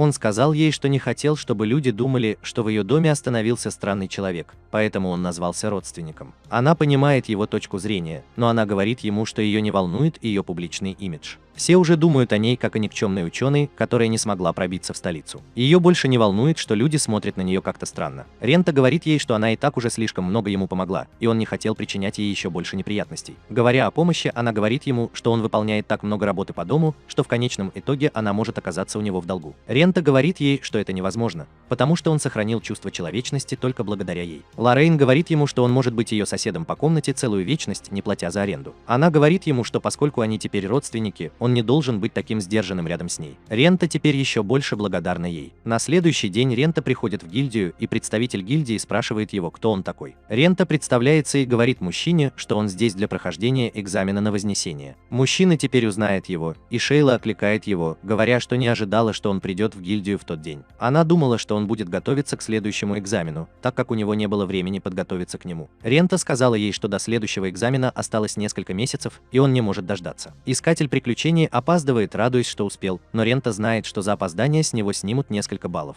Представитель гильдии обращает внимание всех искателей приключений железного ранга. Он сообщает им, что вот-вот начнется экзамен на получение бронзового ранга. На первом экзамене будут проверяться знания авантюриста о правилах гильдии, материалах для монстров и обо всем, что находится между ними. Тем, кто сдаст экзамен на знания, будет разрешено принять участие в практическом экзамене. Практический экзамен всегда меняется с каждым набором искателей приключений. Рент помнит, что его попросили собрать несколько трав, когда он сдавал экзамен в первый раз. Чиновник просит искателей приключений следовать за ним, а Шейла желает Ренту удачи. Искатели приключений сидят в комнате для сдачи письменного экзамена, а Рент осматривается по сторонам. Экзамен сдает больше искателей приключений, чем он ожидал. Он узнает в девушке одну из двух искательниц приключений, на которых наткнулся в лабиринте. Он выясняет, что ее партнер будет участвовать в экзамене. В городе не так уж много простолюдинов, которые умеют писать. Ренту посчастливилось изучить письменность и язык трав, когда он еще жил в своей деревне. Он думал, что эти знания будут жизненно необходимы для осуществления его мечты стать искателем приключений. Именно поэтому такой экзамен был для него проще простого, учитывая тот факт, что он уже сдавал его ранее. После экзамена некоторые искатели приключений недовольны своими результатами. Шейла поздравляет Рента с тем, что он получил высший балл, потому что немногие люди могут достичь этого. Рент говорит ей, что он просто счастлив, что сдал экзамен, и спрашивает ее, каким будет практический экзамен. Она говорит ему, что он соберет группу и выполнит просьбу гильдии. Она ставит его в пару с Рейесом и Лолой, дуэтом искателей приключений, и они объединяются в группу. Рейес говорит ему, что он фехтовальщик, который сражается с помощью духа, чтобы повысить свою выносливость, и он будет в авангарде. Лола говорит ему, что она маг, который также может использовать искусство исцеления, так что она будет поддержкой. Рент говорит им, что он также фехтовальщик, который использует ману и дух, и он рад работать с ними. К искателям приключений приходит представитель гильдии и говорит им, что они будут выполнять просьбу гильдии. Он сообщает им, что находится в лабиринте Новолуния, и вручает им карту. Он говорит им, что их цель добраться до указанной на карте точки, и у них есть время до захода солнца, чтобы достичь этого. Один искатель приключений спрашивает, все ли они отправятся в одно и то же место, и он говорит им, что они выполнят один и тот же запрос. Он говорит им, что первый участник, выполнивший задание, будет вознагражден. Они все понимают, что это будет соревнование за то, кто первым выполнит задание. Они прибывают в лабиринт, и остальные искатели приключений устремляются внутрь.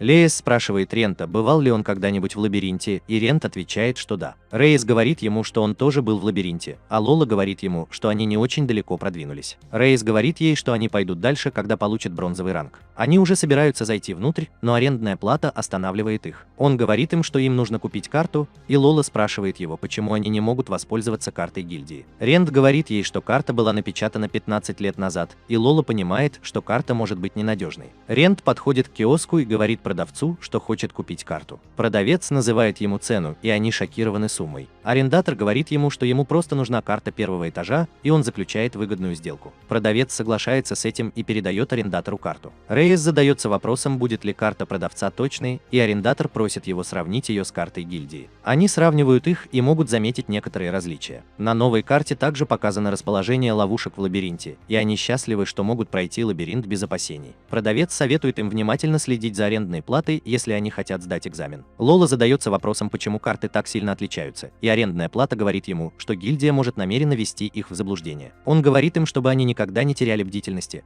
потому что экзамен был разработан для проверки их статуса искателей приключений. Грей не слишком доволен этим, а Рента говорит ему, что гильдия иногда может быть неприятной. Они входят в лабиринт, и вскоре их перехватывают какие-то скелеты. Рент говорит им не терять бдительности в отношении скелета, и Рейс прислушивается к его совету. Лола использует свою магию, чтобы улучшить его навыки, и он бросается на скелета. Они легко побеждают их, и Рент впечатлен их способностями, несмотря на их юный возраст. У Рейса возникли некоторые проблемы с одним скелетом, но Рент приходит ему на помощь. Лола обеспокоена необычным количеством монстров, с которыми им пришлось столкнуться. Рент думает, что их что-то привлекло, и подходит к сумке, лежащей на земле. Рейс задается вопросом, как можно заманить скелетов, и Рент показывает ему мешочек с благовониями. Рейс понюхал его, удивляясь, почему он оказался в лабиринте. Рент сказал ему, что скоро он это узнает, потому что за углом их ждет засада. Лола сказала ему, что монстры не должны быть такими умными, а Рент сказал ей, что монстры таковыми не являются. Он сказал ей, что это другие авантюристы пытаются устроить им засаду. Рейс боится сражаться с другими авантюристами. Рент решил выйти первым и сказал им, чтобы они были готовы поддержать его. Рент осторожно подходит к углу и быстро поворачивает за него. Авантюрист пытается напасть на него, но он блокирует его. Рейс и Лола подбегают к нему, и Рента оставляет первого авантюриста Рейесу, так как он в авангарде. Он бросается к другим авантюристам из группы, устроившей засаду. Лучник из группы, устроившей засаду, пытается сбить его стрелой, но он уворачивается от нее. Лучник пытается всадить еще одну стрелу, но Рент сбивает его с ног, прежде чем он успевает это сделать. Маг пытается сразить Рента огненным заклинанием, но Рент пробивает его насквозь, что пугает мага до смерти. Рент ломает свой посох и вырубает его. У Рея возникли некоторые проблемы с фехтовальщиком, и Лола приходит ему на помощь. Она бросает яркий свет, чтобы отвлечь фехтовальщика, и Рей использует эту возможность, чтобы начать атаку. Брент видит, что у них все хорошо, поэтому он решает оставить их в покое. Благодаря командной работе они уничтожают мечников и захватывают искателей приключений. Лола недоумевает, зачем другим участникам устраивать на них засаду. Рейс говорит ей, что они сделали это, потому что хотели, чтобы они провалились, поскольку экзаменатор сказал всем искателям приключений делать все, что они захотят. Рента говорит им, что монстры не единственное вредное существо в лабиринте. Теперь они понимают, почему искателям приключений никогда не следует терять бдительность. Рейс говорит Ренту, что с этого момента он будет следовать его примеру, а Рент говорит им, что они должны действовать осторожно. После того, как они уходят, из тени выходит еще один искатель приключений, впечатленный тем, что Рент смог предсказать засаду. Он освобождает участников засады и говорит им, что Рент заметил, что они работают на гильдию. Они интересуются, кто он такой, и теневой авантюрист говорит им, что он напоминает ему кого-то другого. Он думает, что информация его сестры была точной. Шейла заходит в кабинет главы гильдии, и он сурово сообщает ей, что до него дошли слухи о Рент Виве. Она спрашивает его, что он слышал, и он говорит ей, что люди думают, что он может быть преступником. Он говорит ей, что у него нет судимостей, и он появился из ниоткуда, что делает его очень подозрительным. Он просит ее сообщить ему, если она что-нибудь о нем узнает.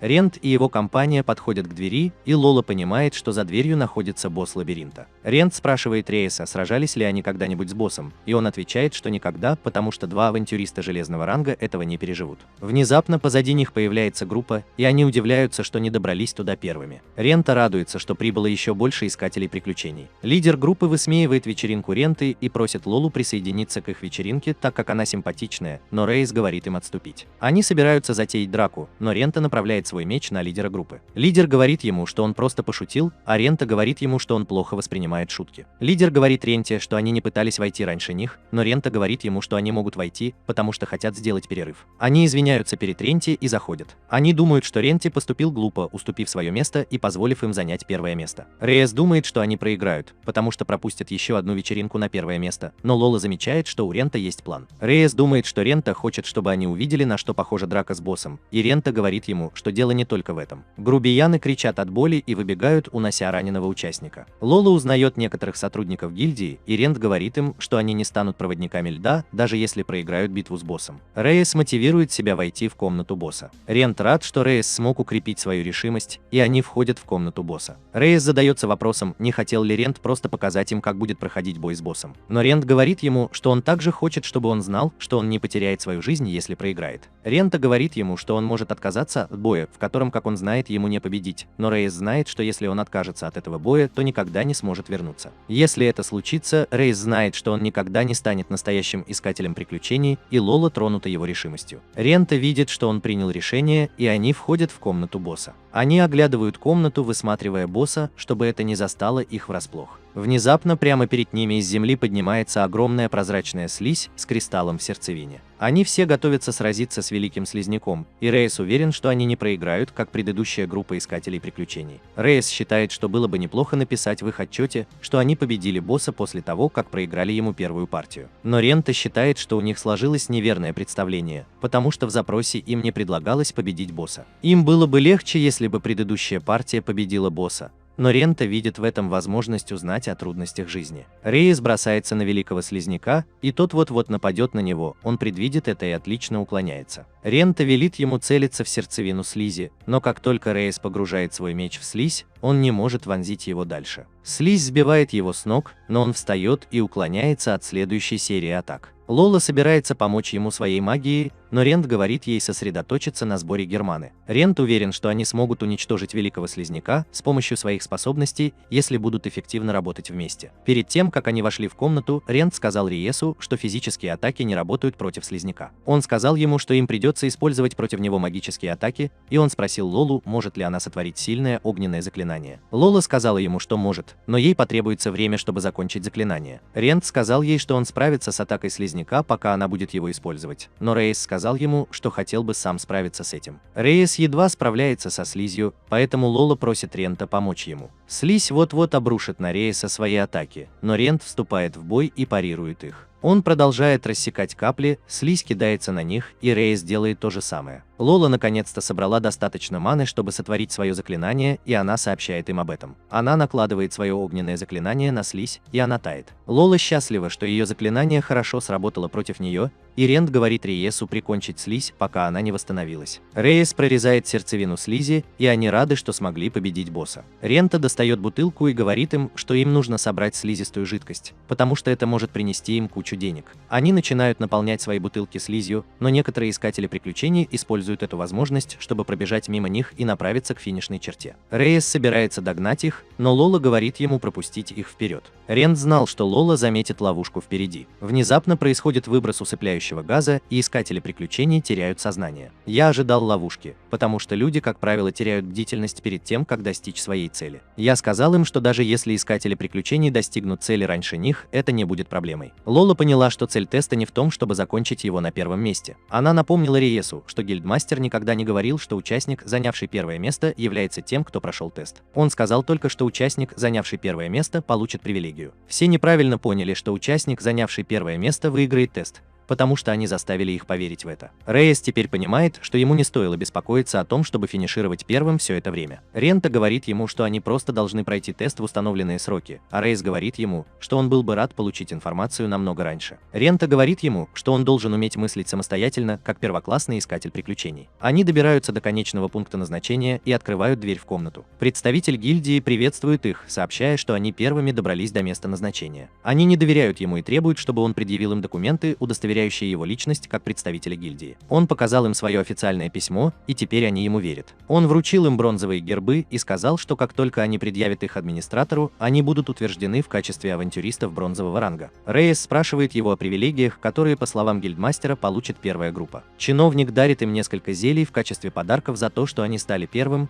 и Рейс с радостью принимает их. Рент просит их сопроводить его в объезд на обратном пути. Они спускаются по лестнице, и Рейс думает, что, войдя в дверь, они окажутся на втором этаже. Рента говорит ему, что лабиринт – это место, которое не поддается человеческому пониманию, и он собирается убедиться в этом воочию. Они проходят через дверь и оказываются в огромном безмятежном саду с пышной растительностью и солнцем над головой. Рейс поражен, и ему интересно, как солнце светит под землей. Лола слышала истории о том, что пейзаж лабиринта меняется с каждым этажом, но она никогда не ожидала, что это будет настолько захватывающе. Рента говорит им, что именно с таким миром им предстоит столкнуться в будущем, и они оба в восторге. Рейс хочет немного исследовать лес, но Рента говорит ему, что они должны вернуться в гильдию, чтобы пройти испытания, и это его расстраивает. Они возвращаются в гильдию, и когда они добираются туда, Рейс и Лола измотаны из-за ловушек, которые им пришлось преодолеть. Проходите. Теперь они полностью понимают, почему Рент сказал, что гильдия иногда может быть очень неприятной. Они передают гербы Шейли на стойке регистрации, и она подтверждает окончание экзамена на получение бронзового ранга. Рейс спрашивает ее, стали ли они теперь искателями приключений бронзового ранга, но она, кажется, настроена скептически. Представитель гильдии дает ей отчет и говорит, что она может подтвердить их статус искателей приключений бронзового ранга. Рейс спрашивает ее, что происходит, и Рент говорит ему, что чиновник наблюдал за ними все время экзамена, но остальные этого не замечали. Чиновник говорит им, что авантюрная натура становится более очевидной во время экзамена, и они не могут продвигать по службе никого с неподходящей личностью. Лола спрашивает его, как они справились, и Шейла говорит ей, что они хорошо справились и теперь официально имеют бронзовый ранг авантюриста. Рейс и Лола вне себя от радости, что они прошли испытания. Они рады, что покинули деревню вопреки совету своих родителей, чтобы стать авантюристами. Рент рад, что он снова завоевал свой бронзовый ранг. Они покидают гильдию, и он благодарит Рейса и Лолу за их помощь. Рейс говорит ему, что это они должны благодарить его, и обещает, что они не забудут уроки, которые он им преподал. Он говорит Ренту, что впервые чувствует себя настоящим искателем приключений благодаря ему. Лола была бы рада, если бы они остались вместе, но она может сказать, что у Рента другая цель. Она знает, что он научил их разным вещам во время теста, чтобы они могли бороться самостоятельно. Они говорят ему, что он всегда будет их другом, и надеются, что когда-нибудь они снова встретятся. Они садятся в свой экипаж и уезжают из города. Шейла считает, что они хорошие дети, и Рент сказал ей, что хотя он и руководил ими, они также помогли ему осознать некоторые вещи. Шейла сказала Ренту, что хотела бы задать ему вопрос, и Рент понял, что она разгадала его истинную личность. Он спросил ее, накажет ли его гильдия за то, что он сделал, но Шейла сказала ему, что вопросы будет задавать она. Рент сказал ей, что он больше не появится в гильдии, если они раскроют его секрет. Он собирается уйти, но Шейла удерживает его и говорит, что просто хочет знать, что случилось с его телом. Они решили уединиться, и хотя Рент хотел убежать, он услышал беспокойство в голосе Шейлы и понял, что должен ей ответить. Они заходят в отдельную комнату, и Рент говорит ей, что у него серьезные неприятности, но он не хочет, чтобы кто-то вмешивался, включая полицию. Гильдия. Она говорит ему, что не сообщила гильдии о нем, и он удивляется, почему она держит это в секрете. Она говорит ему, что не уверена, что он тот самый арендатор, и хочет сама подтвердить его личность. Она говорит ему, что немного рассказала о нем чиновнику, который наблюдал за ними во время экзамена, но он ее брат. Поэтому она заверяет его, что он не выдаст свой секрет. Она просит его рассказать ей, что случилось с его телом. Она знает, что Ренту нелегко будет довериться ей, поэтому она вручает ему волшебный контракт, который сама заключила. Тот, кто подпишет магический контракт и нарушит свою клятву, понесет наказание с помощью магии. Шейла обещает выйти из гильдии и зарегистрироваться в качестве рабыни в какой-либо стране, если она раскроет его тайну. Рент говорит ей, что она делает слишком много, и спрашивает, почему она так старается ради него. Она отвечает, что просто хочет помочь ему, потому что так далеко зашла только благодаря ему. Она говорит ему, что многие люди в долгу перед ним, хотя он, возможно, и не осознает этого. Рента решает подписать контракт и все объяснить Шейле. После подписания он задается вопросом, как он расскажет ей эту историю, но решает просто показать ей, чтобы сэкономить время. Он снимает капюшон и поправляет маску, открывая глаза. Шейла мельком видит его лицо, и она выглядит испуганной. Рент видит, что его лицо пугает ее, и говорит ей, что, возможно, ей лучше больше не знать о том, что с ним случилось. Она говорит ему, что не хочет оставаться в неведении относительно его ситуации. Она спрашивает его, как это произошло, и он говорит ей, что превратился в нежить. Шейла говорит ему, что это невозможно, и он может понять ее замешательство. Рент советует ей переосмыслить ситуацию и посмотреть, действительно ли она может ему помочь. Он говорит ей, что у него нет намерения причинять кому-либо вред, но он знает, что ей нелегко доверять ему в его нынешнем состоянии. Он встает, чтобы выйти из комнаты, но Шейла останавливает его. Она говорит ему, что верит, что он ни на кого не нападет, даже если он нежить, потому что он все тот же добрый человек, каким был всегда. Она говорит ему, что поможет ему, потому что раньше он помогал многим людям, в том числе и ей. Она берет его за руку и заверяет, что поможет ему, если это касается гильдии. Они оба идут в дом Лоррейн, и она удивляется, увидев Шейлу, которая платит арендную плату. Шейла говорит ей, что ей нужно кое-что с ней обсудить, и Шейла удивлена, что она наносит ей визит так поздно. Лоррейн спрашивает Рента, прикасался ли он к Шейле, но Шейла отвечает, что он всего лишь передал ей кое-какую информацию. Лоррейн приглашает ее в дом и извиняется, что у нее дома беспорядок. Арендатор знает, что в доме нет беспорядка, потому что он прибрался перед отъездом. Лоррейн спрашивает Шейлу, что ей известно, и она отвечает, что арендатор сказал ей, что он превратился в монстра, но он не нападает на людей. Лоррейн удивлена, что Шейла все же решила навестить ее, услышав это. Она говорит ей, что она похожа на маленькую девочку, попавшую в дом к ведьме и чудовищу, и она не должна удивляться, если ее сварят и приготовят на ужин. Шейла говорит ей, что она всего лишь ученый, но Лоррейн говорит ей, что она просто использует это звание как прикрытие для совершения своих злодеяний. Она говорит Шейле, что охотится за молодыми девушками по ночам, чтобы сохранить свою кожу гладкой. Шейла отшучивается, но Лоррейн говорит ей, что арендная плата в настоящее время является чудовищной, и улыбка исчезает с лица Шейлы. Арендная плата знает, что если Шейла скажет что-то не то, Лоррейн без колебаний выставит ее вон. Шейла говорит Лоррейн, что она знает, что такое арендная плата, и Лоррейн удовлетворена ее ответом. Она говорит Шейле, что не хотела обидеть ее, и они решают поужинать вместе. После ужина Шейла хвалит кулинарные способности Рента, а он говорит ей, что научился этому в своем родном городе. Шейла платит Ренту за всю работу по дому, которую он выполняет, и он делает глоток из бутылки. Шейла понимает, что Рента низший вампир. Лоррейн спрашивает о магическом контракте, и Рента говорит ей, что контракт подразумевает, что Шейла не раскроет его личность. Шейла говорит, что ее Рента привлекла внимание многих людей. Она рассказала им, что по всему королевству было много случаев, когда начинающие искатели приключений пропадали без вести. Лоррейн спросила ее, откуда они знают, что это сделал не монстр, и Шейла сказала ей, что они не нашли вещей искателя приключений. Гильдия считает, что это массовое похищение людей, и из-за внезапного появления Рента и его подозрительного взгляда они думают, что он стоит за этим. Шейла говорит им, что Рент слишком хорош, чтобы быть новичком, а другие авантюристы распространяют слухи о нем из зависти. Рент счастлив, он достаточно хорош, чтобы заставить людей ревновать, но Лоррейн говорит ему, что шутить тут ни о чем. Шейла говорит ему, что он попал в щекотливую ситуацию, и он решает отложить исследование лабиринта на некоторое время. Шейла просит его быть более конкретным, и он решает держаться подальше от лабиринтов примерно на 4 дня. Рейс и Лола находятся в гильдии, ищут третьего искателя приключений, который присоединился бы к их группе, чтобы они могли исследовать второй этаж. Гильдмастер видит, что новые искатели приключений полны энтузиазма. Он спрашивает Шейлу о Ренте Виве, который участвовал в экзаменах, и она говорит ему, что у него подходящий характер. Он просит ее рассказать последние новости о Ренте Фейне, потому что они хотели, чтобы он стал сотрудником гильдии, когда выйдет на пенсию. Небольшая суматоха привлекает его внимание, и он просит Шейлу позаботиться об этом. Шейла говорит ему, что новый арендатор тоже замечательный искатель приключений. Лоррейн все еще в постели, но звук, с которым арендатор выходит из дома, будет ее. Она думает, что он отправился в лабиринт, но она помнит, что он не может пойти в лабиринт, пока с него не снимут подозрения в похищении. Она думает, что ему следует отнестись к этому спокойно, но она знает, что это выше его сил. Рент протестировал свой новый меч, и он впечатлен работой Клопе. Клопе сказал ему, что он настроил его по своему вкусу, потому что знает, как он обычно это делает. Рента понимает, что Клопе известно, кто он на самом деле. Клопе советует ему испытать способности меча. Рента решает проверить свои мановые способности, и он легко раскалывает полено.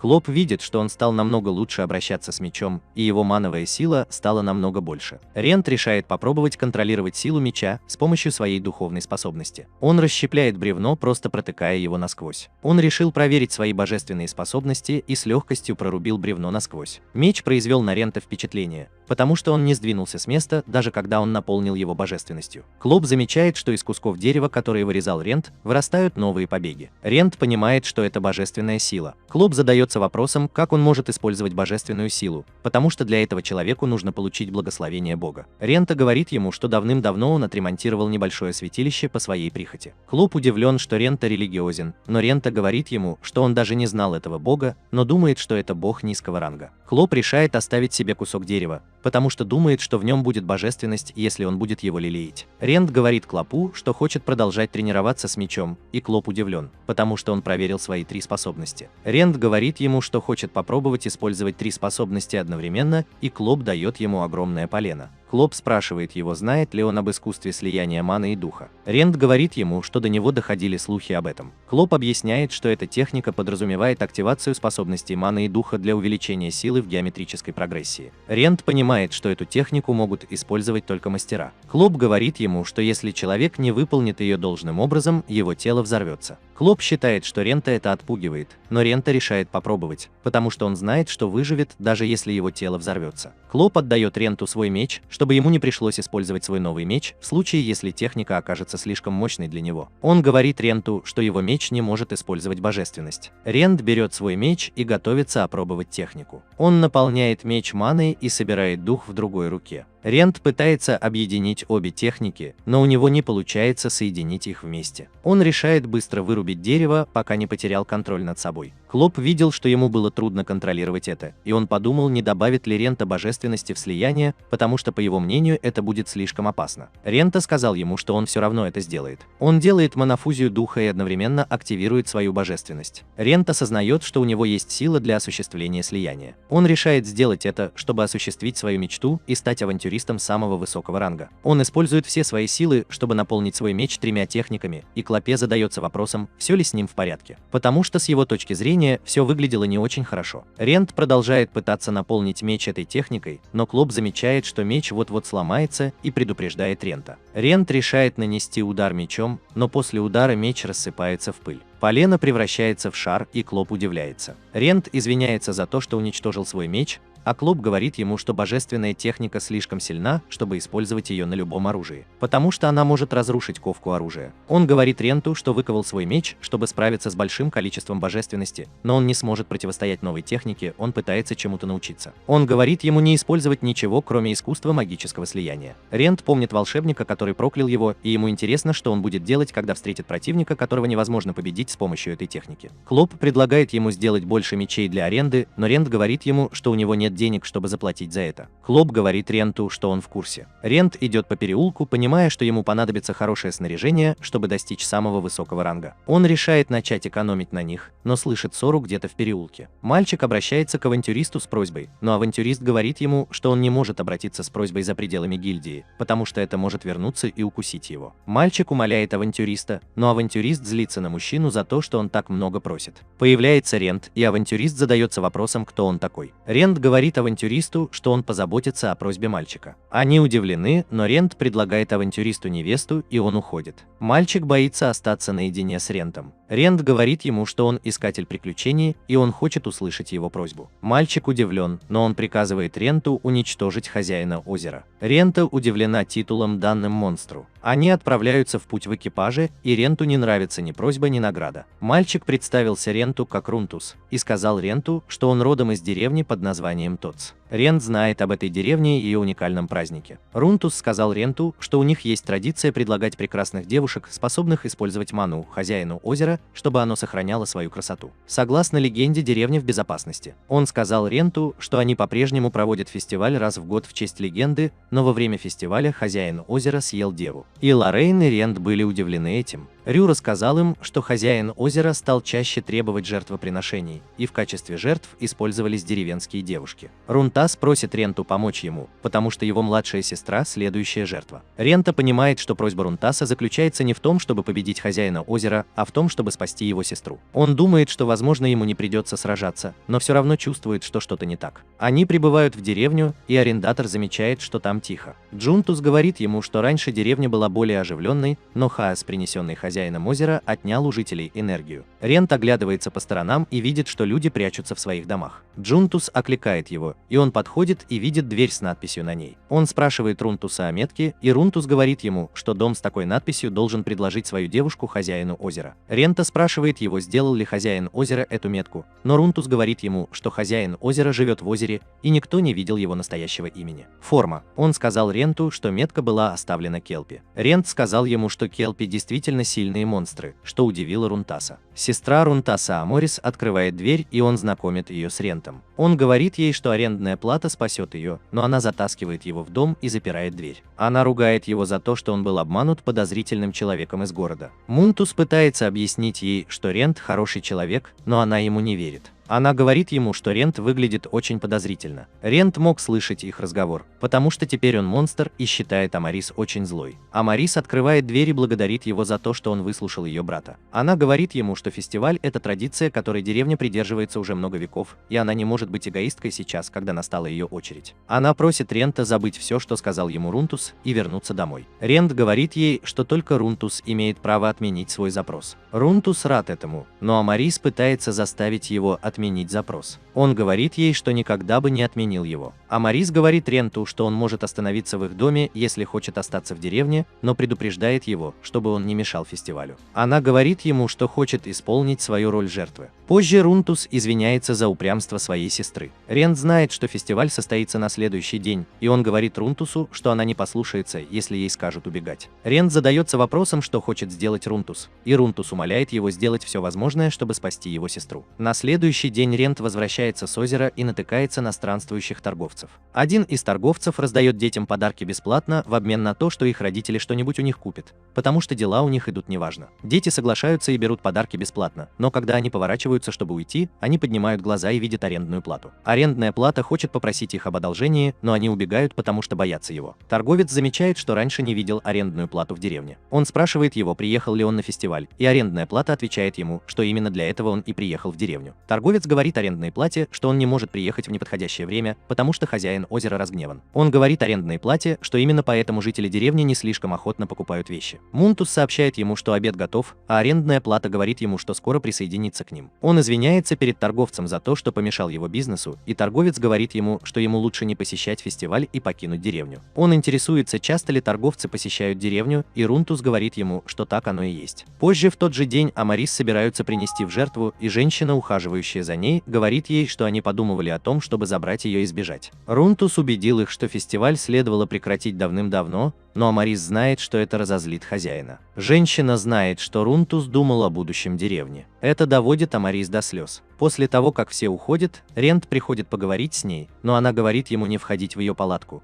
потому что ей запрещено вступать в контакт с другими людьми без необходимости. Рент решает поговорить с ней снаружи. Он говорит ей, что что-нибудь предпримет по этому поводу, и говорит, что хочет, чтобы она дала отпор. Она говорит ему, что не может дать отпор, потому что люди не могут сражаться с монстрами. Рент говорит ей, что он будет сражаться с мастером бок о бок с Рунтусом, и он просит ее не делать ничего, что могло бы его огорчить, потому что он ее единственная семья. Затем он уходит, и она молча благодарит его. Жители деревни приступают к ритуалам, связанным с праздником. Старейшина произносит праздничные обряды, и они приносят Амари шар в жертву хозяину. Он извиняется перед Аморис, и она говорит ему, что понимает, что это делается ради блага деревни. Она спускается по пирсу, где присоединяется к Рантусу и Ренте. Они все садятся в лодку и плывут по озеру. Озеро внезапно покрывается туманом, и арендатор считает, что это слишком удобно. Рунтус считает, что им следует вернуться назад, потому что видимость очень плохая, но шар начинает светиться. Рент говорит им, что появляется повелитель, и внезапно появляется гигантский кракен. Амарис протягивает шар кракену и умоляет его жалиться над деревней. Рента останавливает ее, потому что это бессмысленно. Он выбивает шар из ее рук в воду и говорит им крепко держаться за лодку. Рент выходит из лодки на озеро, и они удивляются, что он может по нему ходить. Рент достает свой меч, готовый раскрыть личность монстра. Из кракена вылетают огненные шары, но Рент знает, что кракенов можно встретить только в море, и они не стреляют огненными шарами. Он бросается на кракена, но пролетает сквозь него и приземляется на другой стороне, где пришвартована огромная лодка. Рент понимает, что маги на лодке создавали иллюзии и стреляли огненными шарами. Торговец говорит Ренту, что ему лучше было бы покинуть деревню, а Рент говорит ему, что он не ожидал, что хозяин озера будет выглядеть так уродливо. Другие торговцы пытаются напасть на него, но он блокирует их атаки и расправляется с ними. Рунтус и Амарис гребут сквозь туман, взывая к Ренте, и он отвечает им. Они удивлены, увидев торговое судно. На следующий день Амарис рассказывает деревенскому старости о том, что произошло. Амарис удивляется, откуда Рент узнал об этом, и он говорит ей, что хозяин местности не должен просто так впадать в буйство. Старейшина интересуется, что случилось с другими девочками, а торговец говорит ему, что они планировали продать их в другом королевстве за высокую цену. Старейшина рад, что они живы. Торговец сообщает им, где находятся девушки, и старейшина приказывает жителям деревни найти их. Рунтус говорит Ренту, что считает его просьбу выполненной Аморисом, и не выглядит довольным этим. Рент собирается уходить, и они пытаются убедить его остаться на фестиваль, но он говорит им, что кто-то ждет его дома. Они прощаются с ним, и он принимает их благодарность. Рента садится в его экипаж, и он разочарован, потому что за пропавшими искателями приключений не стояли торговцы, поскольку они похищали только девушек. Он возвращается домой и рассказывает Лоррейн эту историю, и она рада, что девочки в безопасности. Рент благодарен ей за подарок, который позволяет ему ходить по воде. Лоррейн грустит, что ей не удалось встретиться с хозяином озера. Лоррейн говорит ему, что Аморис всегда будет помнить его, но Рент думает, что она забудет, потому что такова жизнь искателя приключений. Рент заходит в гильдию и просматривает заявки на доске объявлений. Награды не слишком привлекательны, но Рент знает, что авантюристы занимаются своей профессией не ради денег. Авантюристы выполняют запросы, чтобы помочь людям, чьи просьбы обычно не принимаются гильдией. Шейла интересует ли Рента какие-либо из этих запросов, но он говорит ей, что сдержит свое обещание не посещать лабиринты в ближайшее время. Шейла хотела помочь ему найти запрос, который он мог бы легко выполнить, и ему интересно, откликнулся ли кто-нибудь на запрос о бронзовой монете. Шейла сказала ему, что задание довольно сложное, и он понял, что задача состоит в сборе цветов драконьей крови. Это растение растет рядом с ядовитым болотом, о происхождении которого существует легенда. Дракон влюбился в человеческую девушку, и его кровь превратилась в алый цветок, за что растение и получило свое название. Ренту не нравится содержание этой истории, но Шейла говорит ему, что ходят слухи, что девушки будут вечно любить того, кто подарит им этот цветок. Рент интересуется, можно ли использовать это растение в качестве лекарства,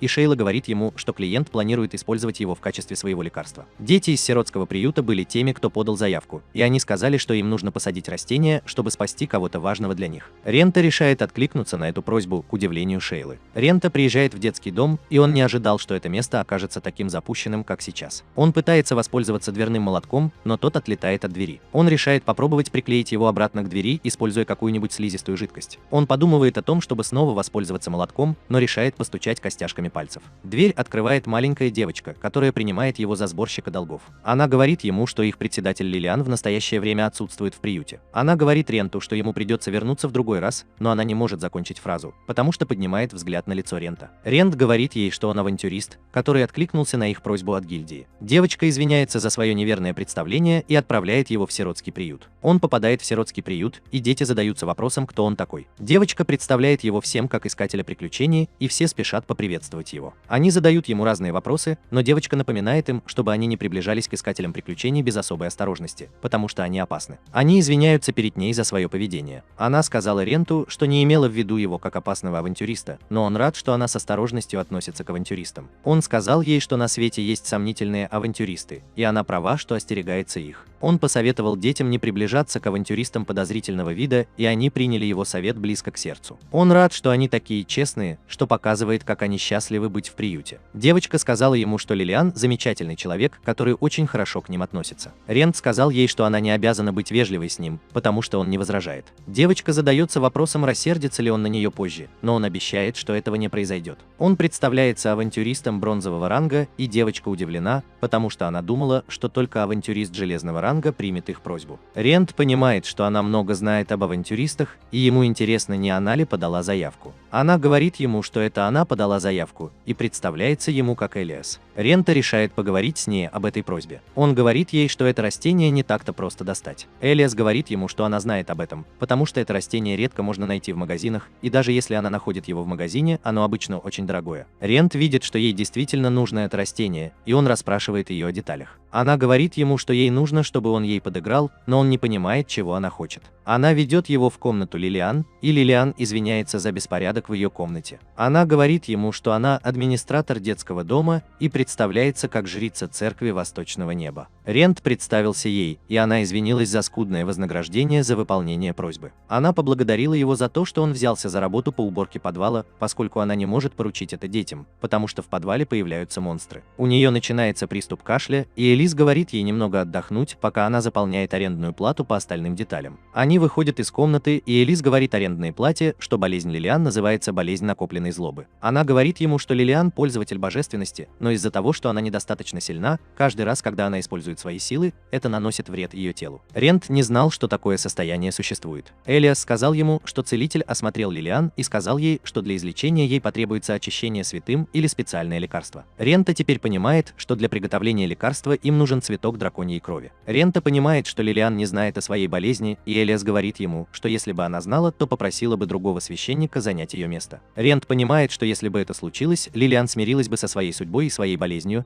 и он решает помочь Элиасу заполучить растение до того, как это произойдет. Элиас думал, что никто не примет его просьбу, поэтому она решила стать авантюристкой и попытаться заполучить растение самой. Рента удивлена этим. Она говорит ему, что владеет мановыми способностями, но он видит, что у нее нет времени тренироваться. Рент обещает достать цветок, и она благодарит его, но он решает сначала очистить подвал. Он заходит в подвал, и Элиас следует за ним. Он говорит ей, что она не обязана следовать за ним, но она хочет посмотреть, как он уничтожает монстров. Он решает подарить ей кинжал, чтобы она могла защитить себя. Рента говорит ей, что в подвале водятся монстры, и это ее удивляет. Крысы-монстры крупнее, чем обычно.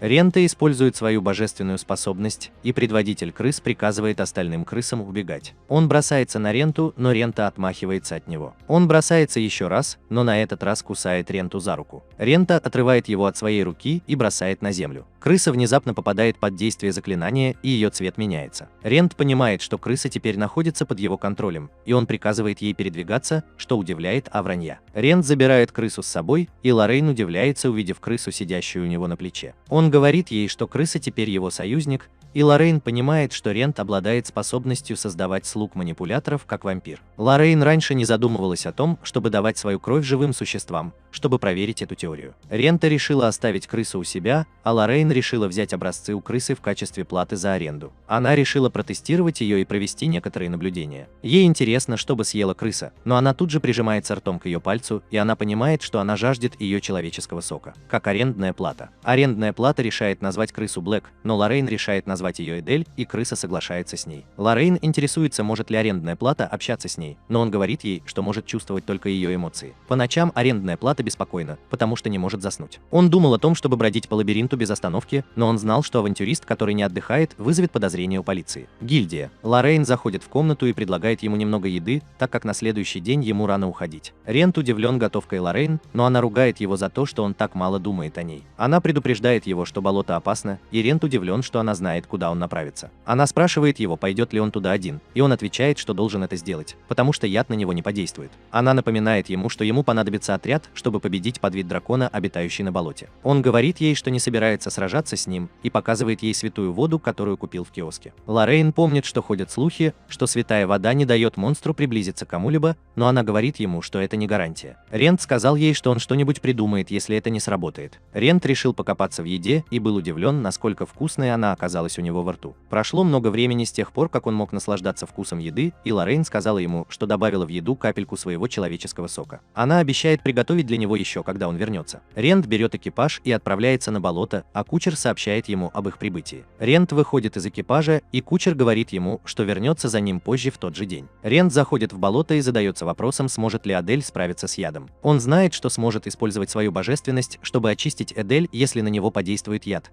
поэтому он решает не беспокоиться об этом. Рента следует по пути, проложенному другими искателями приключений, которые не хотели заходить в болото, так как оно полно яда. Внезапно несколько гоблинов выпускают стрелы и стреляют в Рента, но он блокирует их. Рент знает, что монстры в дикой природе намного сильнее тех, что обитают в лабиринте. Эти дикие монстры, как правило, нападают стаями и разбираются в оружии, но Рент намного сильнее, и он убежден, что сможет справиться с ними. Он бросается на них и уничтожает целую группу одним взмахом меча. Он уничтожает другую группу еще одним взмахом, чтобы победить всех гоблинов. Рент уходит дальше в болото, и он счастлив быть нежитью, потому что он устойчив к яду. Он думает, что не возражал бы прожить в качестве нежити всю оставшуюся жизнь, если сможет смириться со своей новой внешностью. Деревянная дорожка внезапно обрывается, и Рент падает в ядовитое болото. Болотная акула использует эту возможность, чтобы броситься на него, и он отбивается от них, в то время как Эдель наблюдает за происходящим, отдыхая. Рент побеждает акул и с этого момента решает быть настороже. Рент забирает Эделя, разочаровавшись в нем за его беспечность. Шейла благодарит Лоррейн за еду, потому что она была вкусной, и Лоррейн говорит, что ее арендатор сказал то же самое. Шейла удивлена, что арендатор ест обычную пищу, так как он нежить, но Лоррейн говорит ей, что она смешала свой человеческий сок с его едой. Лоррейн была удивлена, что гильдия узнала о том, что произошло в деревне Тода. Шейла сказала ей, что жители деревни были благодарны авантюристу, который помог им, но они отказались сообщить гильдии его имя. Лоррейн понимает, что она пришла напрямую спросить Ренту, был ли он тем, кто помог деревне. Лоррейн говорит ей, что он не раскроет правду, потому что причастность к похищению сделает его еще более подозрительным. Шейла удивлена тем, как много Лоррейн знает об арендной плате, и она говорит ей, что давно знакома с арендной платой. Шейла задается вопросом, почему Рент хочет стать авантюристом самого высокого ранга, но даже Лоррейн не знает его причины. Лоррейн говорит Шейле, что никогда не спрашивала его об этом, потому что авантюристы не любят, когда люди суют нос в их прошлое. Она не хотела вытягивать из него ответ силой. Шейла спрашивает Лоррейн, не беспокоится ли она о монстрах, с которыми он столкнется на болоте. Она говорит Шейле, что не беспокоится, потому что гильдия выдает заявки в соответствии с возможностями искателя приключений. Шейла говорит ей, что она передала заявку на аренду только потому, что знала, что он сможет ее выполнить. Лоррейн говорит ей, что верит в ее ее здравый смысл и убеждена, что арендатор смог бы найти выход, если бы попал в беду. Арендатора преследуют болотные драконы, и он сожалеет, что купил дешевую святую воду. Он зашел в тупик и решил сразиться с монстром лицом к лицу. Он спрыгнул с дерева, чтобы напасть на монстра, но тот выстрелил ядом. Рента рассекает яд и наносит удар по монстру своим мечом, наполненным маной. Хотя яд на него не действует, Рента не уверен, что сможет победить монстра, используя только свою ману. Он решает использовать технику слияния маны с духом, но она не действует на монстра. Эдель бросается на монстра и использует божественность, и Рент шокирован тем, что Эдель может использовать свои божественные способности. Монстр съедает Эдель, и Рент собирается спасти его, но монстр начинает задыхаться, и он выплевывает Эдель. Рент ловит Эдель, и он рад, что Эдель подсказали ему, как победить монстра. Он наполняет свой меч божественностью и бросается на монстра. Монстр выплевывает в него еще больше ядовитых шариков, но он уворачивается от них всех. Он наносит монстру удар мечом и легко побеждает его. Он понимает, что слабость монстра – это божественность. Поскольку он не может одеть монстра, потому что он такой огромный, он решает спрятать его в свой волшебный мешочек. Рент был уверен, что ему придется сразиться с монстром, потому что ему так не везет,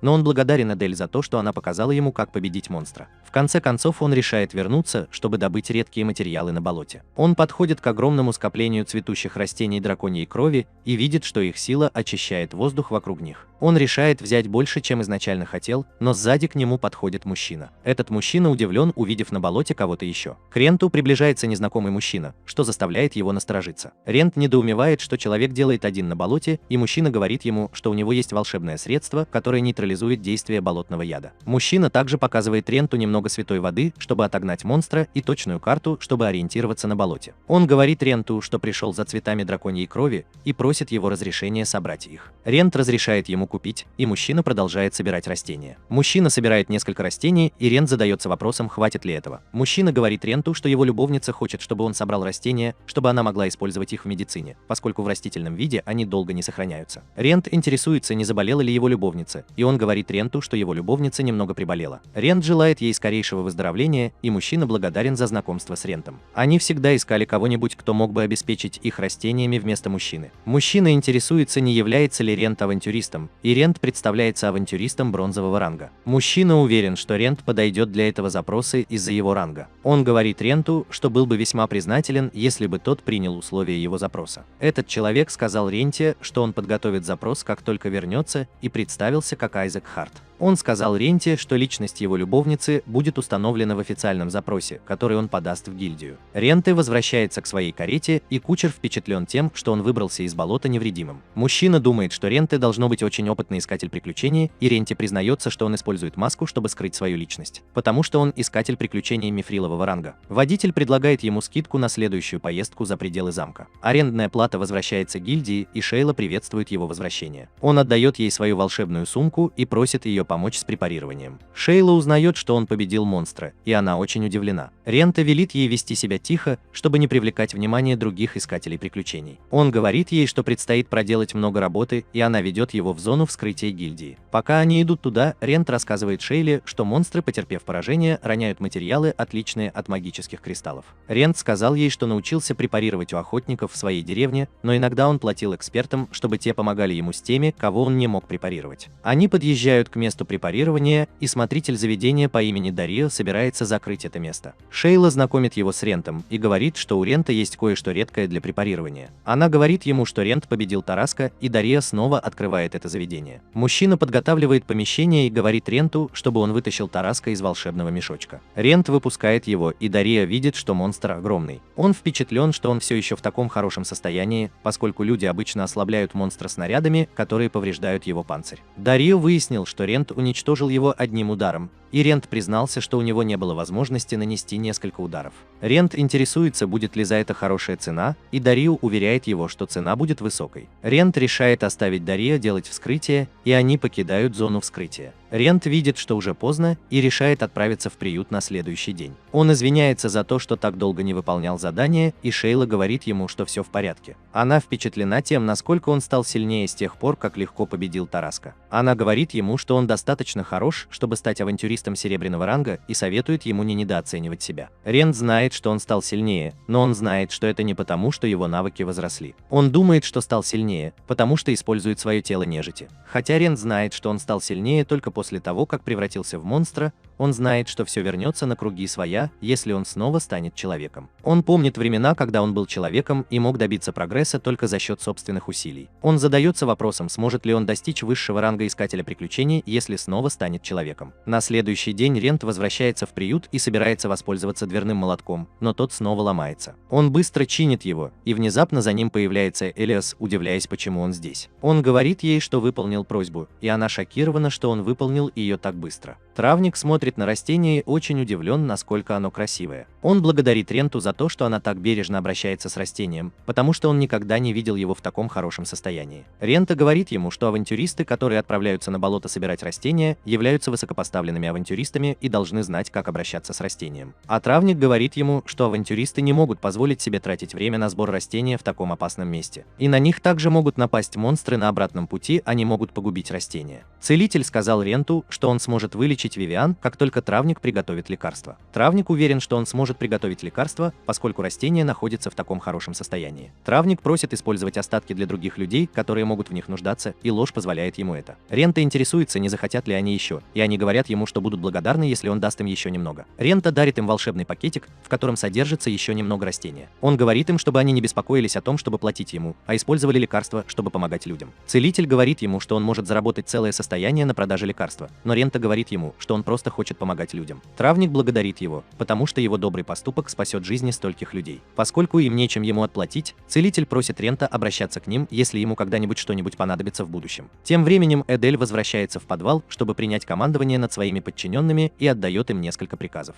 Элли подписывает запрос, показывая, что он выполнен, и Рент благодарит ее за это. Она говорит Ренту, что это она должна его поблагодарить, и она говорит ему, что не может отблагодарить его должным образом. Она решила стать авантюристкой и сама добыть растения, если ни один авантюрист не откликнется на ее просьбу. Она говорит ему, что для нее это было бы невозможно, и Рент задается вопросом, хотела бы она все еще стать авантюристкой. Она говорит ему, что хочет стать авантюристкой сейчас больше, чем когда-либо, потому что он вдохновил ее. Она хочет стать такой же авантюристкой, как он, которая работает, чтобы делать людей счастливыми. Она надеется, что когда-нибудь сможет отплатить ему тем же, но она не думает, что ему когда-нибудь понадобится помощь. Он говорит ей, что когда-нибудь ему может понадобиться помощь, и что он будет рассчитывать на нее, когда это произойдет. Она обещает помочь ему, если ему когда-нибудь понадобится ее помощь. Эдель возвращается, чтобы отчитаться перед Рентом, а Рент лжет, что приспешники Эдель защитят продавца от маленьких монстров, которые обычно там появляются. Лжет благодарит Эделя за помощь. Она задается вопросом, сможет ли она также приручать таких монстров, когда станет искательницей приключений. Рента советует ей начать тренироваться пораньше, если она хочет стать искательницей приключений. Он рассказывает ей о курсах обучения в гильдии и предлагает обучать ее, когда у него будет немного свободного времени. Он советует ей также изучать магию, поскольку у нее есть мана. Она говорит ему, что у нее нет денег, чтобы оплатить курсы по обучению магии и владению мечом. Рент говорит ей, что у него есть знакомый, который может обучить ее бесплатно, но она говорит ему, что не может принять его предложение, потому что он будет слишком баловать ее. Рент говорит ей вернуть ему деньги без каких-либо процентов, когда она в конце концов станет искательницей приключений. И Лиза соглашается на сделку, если ей удастся вернуть деньги с процентами, и они пожимают друг другу руки. Арендная плата возвращается в дом Лоррейн, и он рассказывает ей о сделке. Она говорит ему, что может преподавать магию, но она злится, потому что он сказал, что у нее всегда есть свободное время, из-за чего она выглядит безработной. Рент извиняется перед ней, и она просит его в следующий раз лучше подбирать слова, чтобы не ранить ее чувства. Рент говорит ей, что он редко встречается с молодыми леди, поэтому не может понять их чувств. Лоррейн пытается сказать ему, что она юная леди, но он не воспринимает ее как юную леди. Она так разозлилась, что вспомнила проклятие, над которым работала, чтобы навредить арендной плате. Она решила проверить предел его бессмертия, и арендная плата испугалась. Арендная плата признается, что в его глазах она юная леди, и он осыпает ее множеством комплиментов, чтобы успокоить. Лоррейн удивляется, откуда у него такой сладкий язычок, и она думает, что он флиртует с каждой встречной женщиной. Рент отрицает все обвинения и говорит ей, что просто говорил то, что приходило ему в голову. Это заставляет Лоррейн покраснеть, и она предлагает ему секундочку. Она быстро убегает в свою комнату, чтобы скрыть смущение. На следующий день Рент просыпается рано и направляется в гильдию, пока Эдель еще спит. Он недоумевает, почему он работает, а его слуга отдыхает. Он приезжает в гильдию, чтобы встретиться с Шейлой на дежурстве, и она хочет поговорить с ним. Она отводит его в сторону и интересуется, знаком ли он с семьей Латтл. Рент говорит ей, что никогда о них не слышал. И она удивлена, потому что они получили запрос лично для него. Она вручает ему письмо, и он понимает, что это просьба от Айзека, а Шейла думает, что он знаком с этой семьей. Рента говорит ей, что человек, которого он знает, вероятно, является слугой семьи, и ему интересно, знаменита ли эта семья. Рента не может поверить, что он ничего не знает о знаменитой семье, ведь он знает почти все о городе. Шейла говорит ему, что она тоже мало что знает об этой семье. Она знает, что они существуют уже очень давно и были вовлечены в работу магии. Это все, что ей сказали как сотруднику гильдии, и Рент понимает, что семья очень скрытная. Она говорит Рент, что каждое поколение мастеров гильдии всегда учили уважать семью. Она говорит Рент, что он не может отказать семье в просьбе, если хочет продолжать жить в городе, и Рент говорит ей, что он не собирался отказываться от этого. Она задается вопросом, все ли с ним будет в порядке, так как он теперь не мертвый, и Рент говорит ей, что он знает, что будет в опасности, если они узнают. Шейла думает, что все так сложно, но Рент говорит ей, что Айзек не отнесся подозрительно к его внешности, когда они встретились. Он говорит ей, что они не отправили бы ему запрос лично, если бы у них были с ним проблемы. Шейла советует ему обратиться к ней, если случится что-то плохое, и Рент решит посетить дом семьи Латтл. Тем временем целительница и травник навещают Лилиан в сиротском приюте. Они сообщают ей, что у нее накопившаяся болезнь злобы. Она говорит им, что у нее всегда были свои подозрения. Она решает сообщить об этом церкви, чтобы они могли назначить нового священника на ее место, но травник говорит ей, что в этом нет необходимости. Он протягивает ей лекарство, которое он приготовил для этого растения, и она удивлена. Он дает ей такую дозу, чтобы злоба, накапливающаяся внутри нее, постепенно рассеивалась. Лилиан говорит им, что они не могут позволить себе купить это лекарство, но Элиас говорит ей, что ей не нужно беспокоиться о деньгах, потому что за него уже заплачено. Она умоляет ее поскорее поправиться. Лилиан задается вопросом, был ли целитель тем, кто отправился за растением, но он говорит ей, что хотя он и бывший искатель приключений, он не смог бы достичь этого с его навыками. Травник говорит ей, что искатель приключений бронзового ранга откликнулся на просьбу Элиаса достать растение. Лилиан понимает, что растение досталось Ренту. Рент приезжает в семейный дом и спрашивает охранника у ворот, поблизости ли Айзек. Охранник говорит ему, что Айзек находится в особняке на территории комплекса, и приглашает его войти. Рент видит тропинку, ведущую к особняку, как лабиринт, и охранник говорит ему быть осторожным. Рент говорит ему, что он здесь, чтобы выполнить просьбу семьи, и он задается вопросом, почему он должен проходить через лабиринт. Он спрашивает охранника, нужно ли ему платить за карту, но охранник говорит ему, что карты нет, потому что в саду-лабиринте есть волшебный инструмент, который может сделать его структура меняется. Рент впечатлен мощью такого волшебного инструмента, и охранник говорит ему, что у их семьи было хобби – коллекционировать волшебные инструменты на протяжении нескольких поколений. Он говорит ему, что лабиринт, вероятно, был создан одним из таких волшебных инструментов. Рент понимает, что у него нет другого выбора, кроме как пройти через лабиринт. Охранник сказал ему, что за прохождение лабиринта его ждет награда. Он сказал ему, что глава семьи наградит его волшебным инструментом, если он сможет пройти лабиринт. Он сказал Ренту, что вход в лабиринт открывается только с согласия главы семьи, и он уверен, что Рент получит вознаграждение. Рент благодарит его за информацию и просит совета, так как он уже проходил лабиринт раньше. Охранник говорит ему, что его единственный совет – не полагаться на солнце. Рента благодарит его и входит в лабиринт. Он не мог упустить возможность получить волшебный инструмент. Он уверен, что получит достаточно денег, чтобы достичь высшего ранга авантюриста, если получит ценный магический инструмент. Он продолжает идти по лабиринту и пытается открыть свою карту, на которой показано, где он прошел, но карта ничего не показывает, потому что на ней не учитывается сад как лабиринт. Рент продолжает двигаться, так как уверен в своем чувстве направления, но вскоре понимает, что полностью заблудился. Шейла говорит Ренту, что он не может отказать в просьбе семьи Лайтхоул, и он говорит ей, что хочет это сделать. Она задается вопросом, все ли с ним будет в порядке, так как теперь он нежить. Но Рент уверяет ее, что у Айзека не было никаких подозрений относительно его внешности, когда они встретились. Он убежден, что они не обратились бы к нему с просьбой, если бы у них были проблемы, но Шейла говорит ему обратиться к ней, если что-то происходит. Он заверяет ее, что обязательно обратится, и направляется в дом семьи Латтл. Он идет по лабиринту, ведущему к главному дому, и поражен тем, насколько все запутано. Он продолжает двигаться по нему, уверенный, что хорошо ориентируется. Он помнит совет охранника не полагаться на солнце, и он знает, что искатели приключений обычно не видят неба в настоящем лабиринте.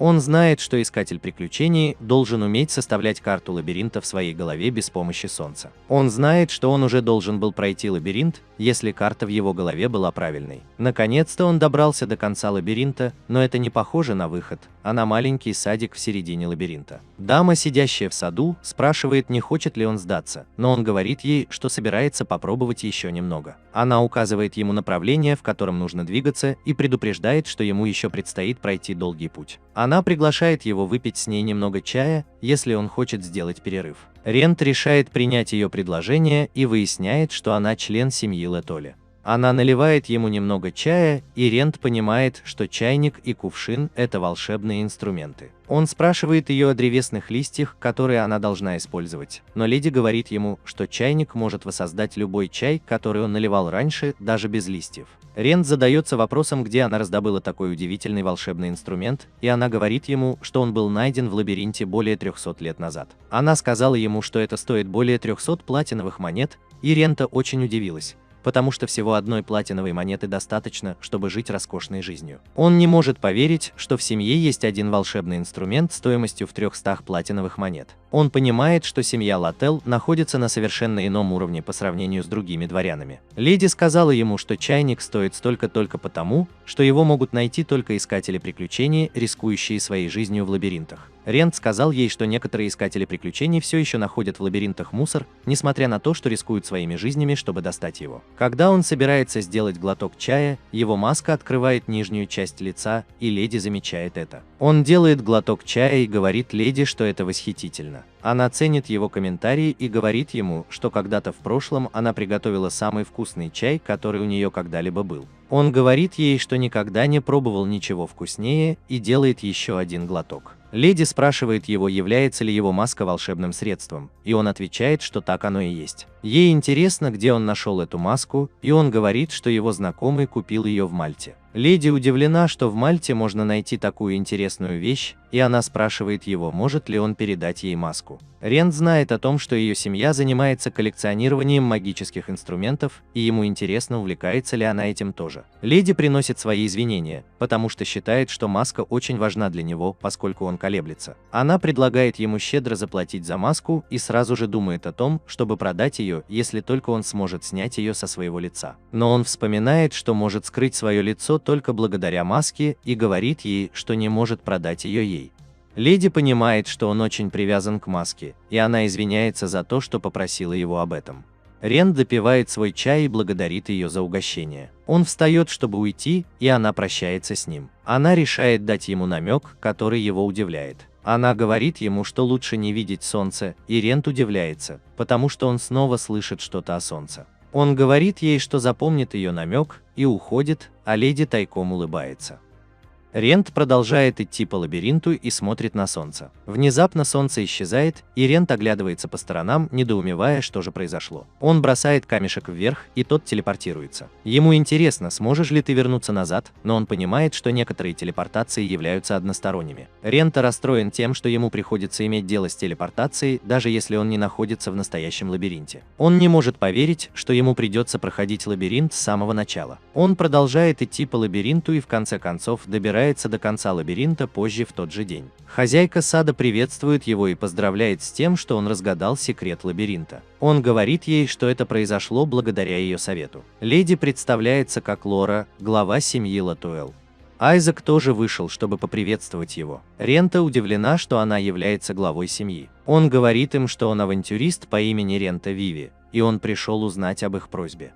Он спрашивает ее, вознаградит ли она его за то, что он расчистил лабиринт, и она отвечает, что вознаградит его, потому что немногим людям удалось пройти лабиринт. Она ведет его внутрь и говорит, что он может выбрать любой магический инструмент, который ему понравится из их домашнего обихода. Он интересуется, может ли она дать ему волшебный инструмент, который создал лабиринт, но она говорит ему, что не может его раздать. Он быстро говорит ей, что это была шутка в отместку за то, что она заставила его страдать в лабиринте. Лора находит его интересным, когда Айзек ведет их через дверь. Они спускаются по лестнице с несколькими самозажигающимися фонарями, и Лора говорит ему, что созданный созданные человеком магические инструменты более стабильны в своей работе. Лора говорит ему, что магические инструменты – это всего лишь простые конструкции, но Рент считает, что магические инструменты полны тайн. Они входят в коридор, и Лора подает сигнал включить свет. Рента впечатлена качеством и количеством волшебных инструментов, которыми располагает семья. Лора сказала ему, что они прошли через большие трудности, чтобы разобраться с волшебными инструментами. Она задается вопросом, почему лабиринты появляются по всему миру, и она говорит Ренту, что никто так и не нашел ответа на этот вопрос. Она говорит ему, что никто также не знает, почему существуют волшебные инструменты, поскольку они просто мусор с неясным назначением. Она бросает на землю мяч, который продолжает бесконечно подпрыгивать, и Рент задается вопросом, как можно использовать этот волшебный инструмент.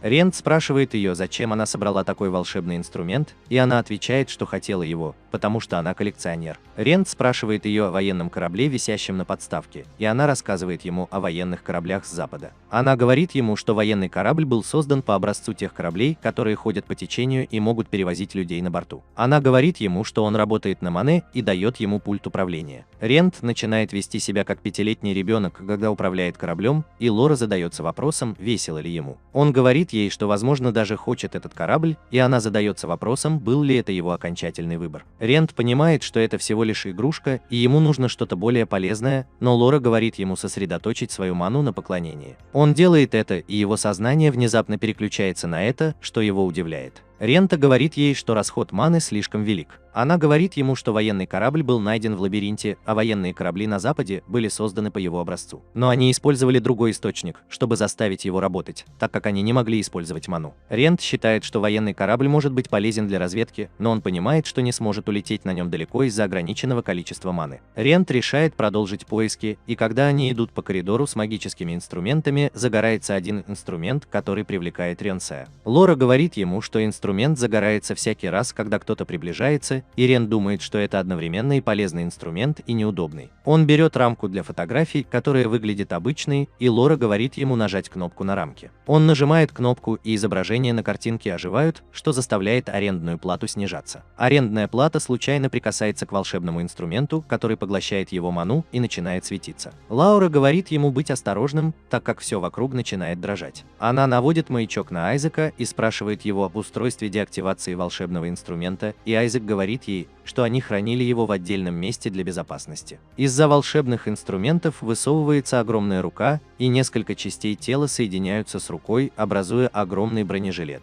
Брент не может поверить своим глазам и обнажает меч, готовый сразиться с бронированным големом. Голем полностью сформировался, и Рент удивляется, почему голем стоит в коридоре с магическими инструментами. Голем атакует Рента, но тот вовремя уклоняется в сторону. Он понимает, что один из ударов голема может вывести его из строя. Айзек ищет устройство для деактивации, а Лаура убеждает его поторопиться. Рента говорит им, что они должны привести в порядок свой волшебный инструмент. Но голем испускает луч, который заставляет его задуматься, как долго голем будет оставаться активным, поскольку он поглощает лишь малую часть его маны. Лаура говорит ему, что голему нужна мана только для активации, но он поглощает ману из окружающей среды, чтобы стать сильнее. Голем выпускает еще один луч в Рента, но тот снова уворачивается. Ему надоело играть с големом, и он спрашивает Лауру, может ли он повредить голема. Она дает ему добро, но говорит, что он не сможет победить голема. Рента говорит ей, что он не планировал побеждать голема. Голем пытается растоптать его, но он уходит с дороги, что заставляет голема ударить его. Рент использует эту возможность, чтобы отрубить ему руку, и бросается на голову голема. Он помнит, как Лоррейн рассказала ему о волшебном слове «истина», которое написано на голове голема. Она сказала ему, что достаточно добавить к слову один символ, и оно превратится в смерть, что приведет к самоуничтожению голема. Рент смотрит на голову голема и не видит там ничего написанного. Голем хватает его и швыряет на землю.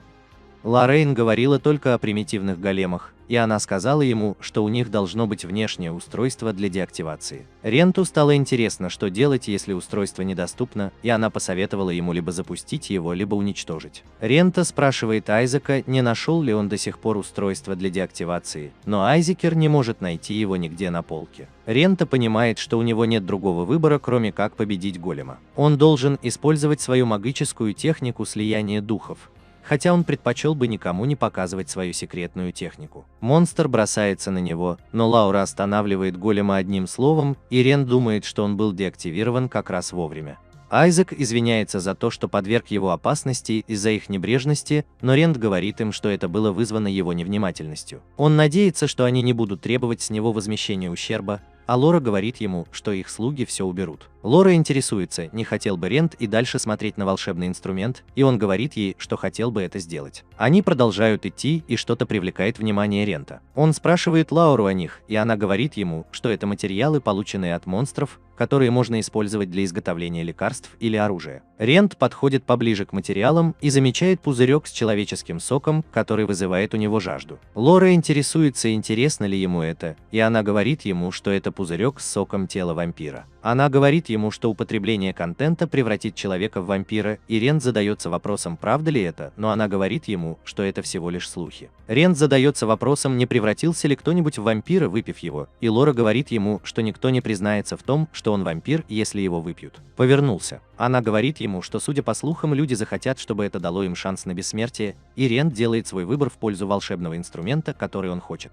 Рент возвращается домой, и Лоррейн видит, что он взял модель военного корабля в качестве награды, как сделал бы каждый мужчина в здравом уме, потому что он такой крутой. Так оно и есть. Рент начинает управлять им, и Лоррейн говорит ему, что понятия не имела, что западные дирижабли были созданы по образцу этого волшебного инструмента. Она понимает, что он также может передавать свое сознание через него. Лоррейн удивляется, почему семья Лэдл так щедро делится подарками, и он говорит ей, что это потому, что не так много искателей приключений могут регулярно посещать болото Тираск. Айзек подарил Ренту дополнительный подарок перед отъездом в качестве компенсации за то, что он принял просьбу. И он говорит Ренту, что ему всегда будут платить каждый раз, когда он выполняет задание по запросу. Айзек был рад, что теперь он может полностью посвятить себя заботе о Лауре. Рент спрашивает Лоррейн, не хочет ли она попробовать волшебный инструмент, но она говорит ему, что пора взглянуть правде в глаза и перестать играть с инструментами. Тем временем Айзек измельчает цветы дракона, чтобы приготовить лекарство, и дарит его Лоре. Он интересуется, понравился ли ей Рент, и она говорит ему, что Рент был редким гостем, но Айзек советует ей немного отдохнуть. Лоррейн интересуется, настоящий ли сок для тела вампира, и он говорит ей, что это настоящий сок,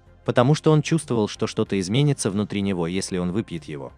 Она напоминает ему, что людей, употреблявших сок для тела вампира, ждал горький конец. Лоррейн замечает, что он колеблется, и он говорит ей, что ему страшно, но он знает, что это нужно ему для развития. Он говорит ей, что его тело хочет этого, но она говорит ему, что это может быть слишком опасно для него, несмотря на то, что у него тело нежити. Лоррейн говорит ему не пить это, если он может, потому что она не будет возражать, если он останется нежитью до тех пор, пока он может провести свою жизнь как искатель приключений. Но Лоррейн понимает, что он сделает все возможное, чтобы стать искателем приключений мифрилового ранга. Лоррейн говорит Ренту воздерживаться от употребления вампирского сока, если он может обойтись без него, потому что она не возражает, если он останется нежитью. Но она понимает, что он сделает все, чтобы достичь высшего ранга авантюриста. Она знала, что он без колебаний сделает все, что в его силах, чтобы осуществить свои мечты, и он говорит ей, что с детства мечтал стать авантюристом самого высокого ранга. Лоррейн вдруг вспоминает, что Шейла спрашивала ее о чем-то раньше, и Рент задается вопросом, о чем же Шейла ее спрашивала. Она говорит Ренту, чтобы он не беспокоился об этом, потому что это не важно, но он отвечает ей, что она просто разжигает в нем любопытство. Он пытается надавить на нее, чтобы она рассказала ему, и в конце концов она сдается, но говорит ему, что он не обязан отвечать на вопрос, если не хочет, чтобы. Рента удивлен, потому что он думал, что Лоррейн уже все о нем знает.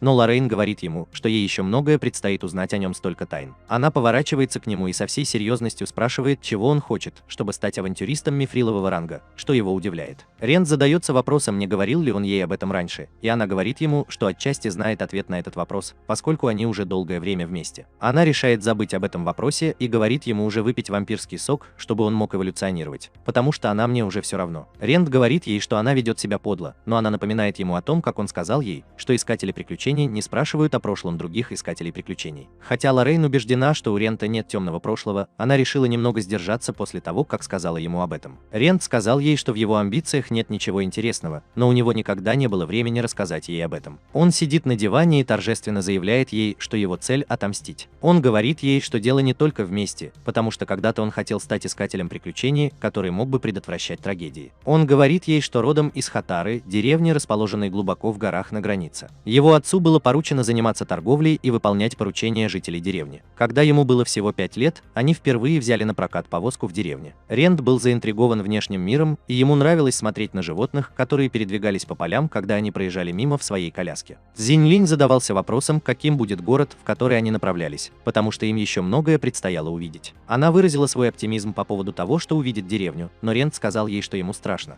потому что в городе будет много людей, и они могут оказаться трусами. Цзиньлинь был разочарован, что он такой трус, и она сказала ему, что он не станет авантюристом, если будет оставаться в состоянии трусости. Она сказала ему, что хочет увидеть все, что может предложить мир, когда станет.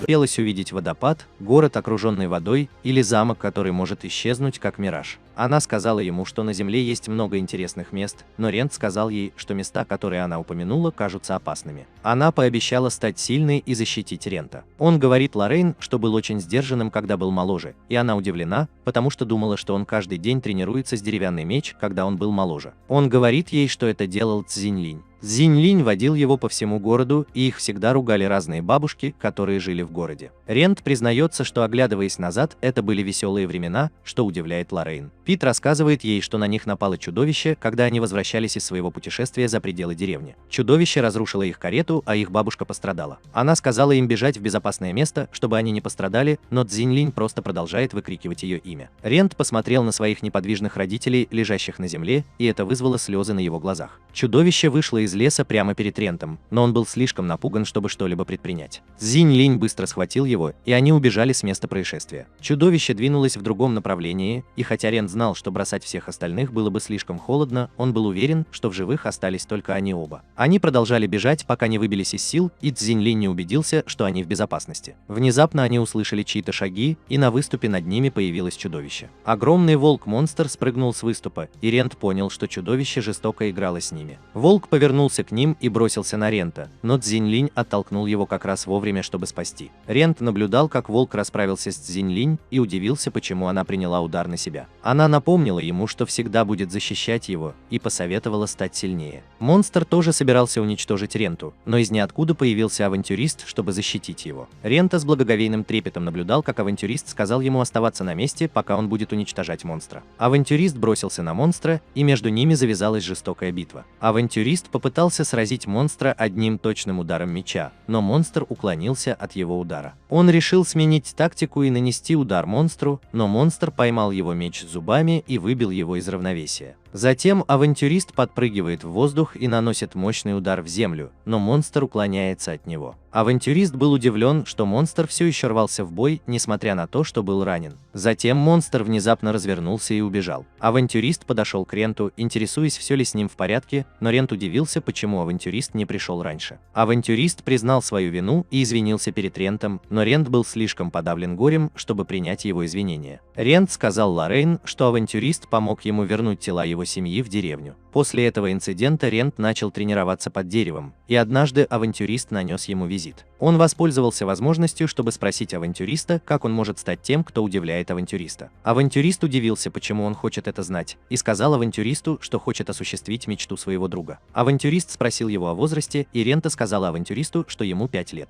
Авантюрист сказал ему, что он сможет зарегистрироваться в гильдии авантюристов только тогда, когда ему исполнится 15. И он посоветовал Ренте усердно тренироваться в деревне до этого времени. Он сказал Ренту, чтобы тот сейчас же отправился сражаться с монстрами и учиться. Он также посоветовал ему изучать травы и растительный мир, а также осваивать некоторые навыки выживания. Он сказал Ренту убедить деревенского травника и воина взять его в ученики. Рент был удивлен, что искатели приключений просто не пожелали ему удачи и не бросили на произвол судьбы. Рент задавался вопросом, стал бы он искателем приключений, если бы сделал все, о чем его просил искатель приключений. И авантюрист сказал ему, что это не гарантия, но отправная точка. Он сказал ему, что все остальное будет зависеть от его усилий. Авантюрист сказал ему, что его зовут Уилфрид Тракер. Он авантюрист мифрилового ранга и попросил Рента запомнить это. Авантюрист сказал ему искать его, как только он станет авантюристом, и хотя авантюрист не был уверен, где он будет через 10 лет, он был уверен, что все еще будет там. Был бы искателем приключений, если бы был жив. Он сказал Ренту, чтобы тот не расставался с жизнью, пока не осуществит свою мечту. Лоррейн удивлена, что Рент прошел через все это в детстве, но Рент говорит ей, что это обычная история в приграничных деревнях. Лоррейн не уверена, что Ренту повезло,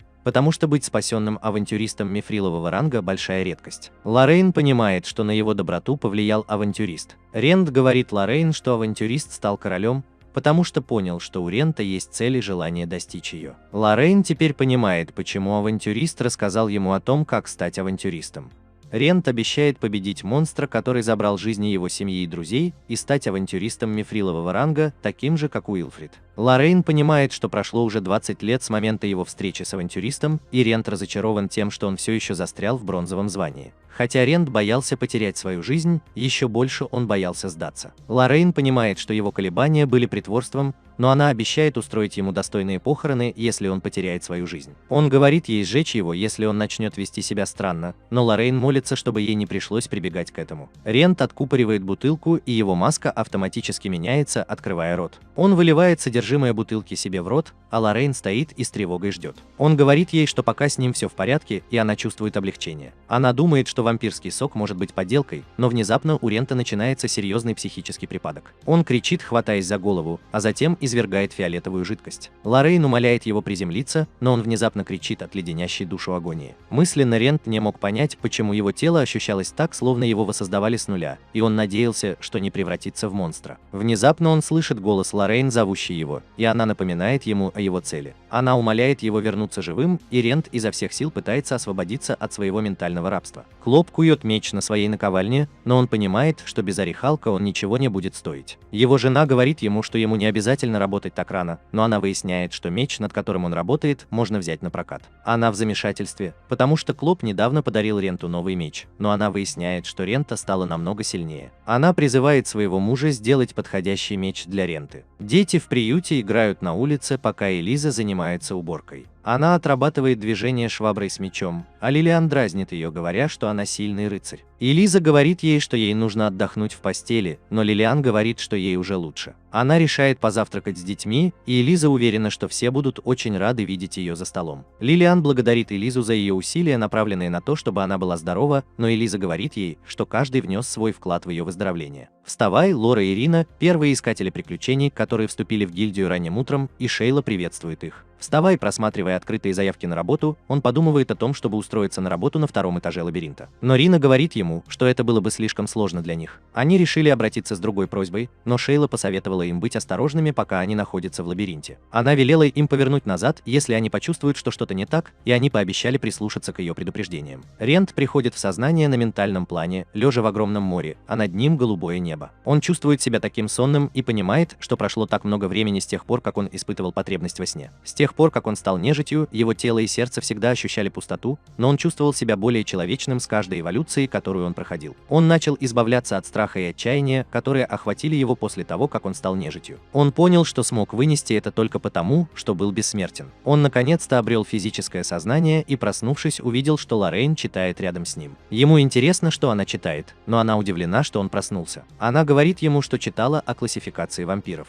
Она говорит ему, что могущественных вампиров редко можно увидеть, что затрудняет их классификацию. Рент недоумевает, зачем она читает эту книгу, но он понимает это после того, как она поздравляет его с успешной эволюцией. Рент смотрит на свою кожу и удивляется, во что он превратился. Лоррейн говорит ему, что может провести тесты, чтобы подтвердить это, и велит ему раздеться. Рент снимает с себя одежду, и Лоррейн изучает его внешность. Она замечает крылья у него на спине, что удивляет Рента, но они внезапно уменьшаются, и Лоррейн понимает, что он может изменить их размер, если сосредоточиться на них. Ренту интересно, кем он стал, но Лоррейн говорит ему, что она не уверена. Она говорит ему, что он более слабый вампир, но она никогда не видела вампира с крыльями, поэтому она решает посмотреть на это позже. Она просит его показать ей свое лицо и открыть рот. Она замечает маленькие клыки и говорит ему, что он похож на вампира. Она просит его показать верхнюю часть лица и открыть глаза. Рент делает это, и Лоррейн замечает, что у него покраснели глаза. Она говорит ему, что у вампиров, как известно, глаза красные, но и у людей тоже, так что он не будет так сильно выделяться. Она рада снова увидеть его лицо и говорит ему, что давно хотела сказать ему что-нибудь в лицо, что заставляет Рента задуматься, что же она хочет сказать. Она прикасается к его лицу и эмоционально приветствует возвращение Рента Фейна. Рент говорит ей, что он рад вернуться к подобию себя прежнего.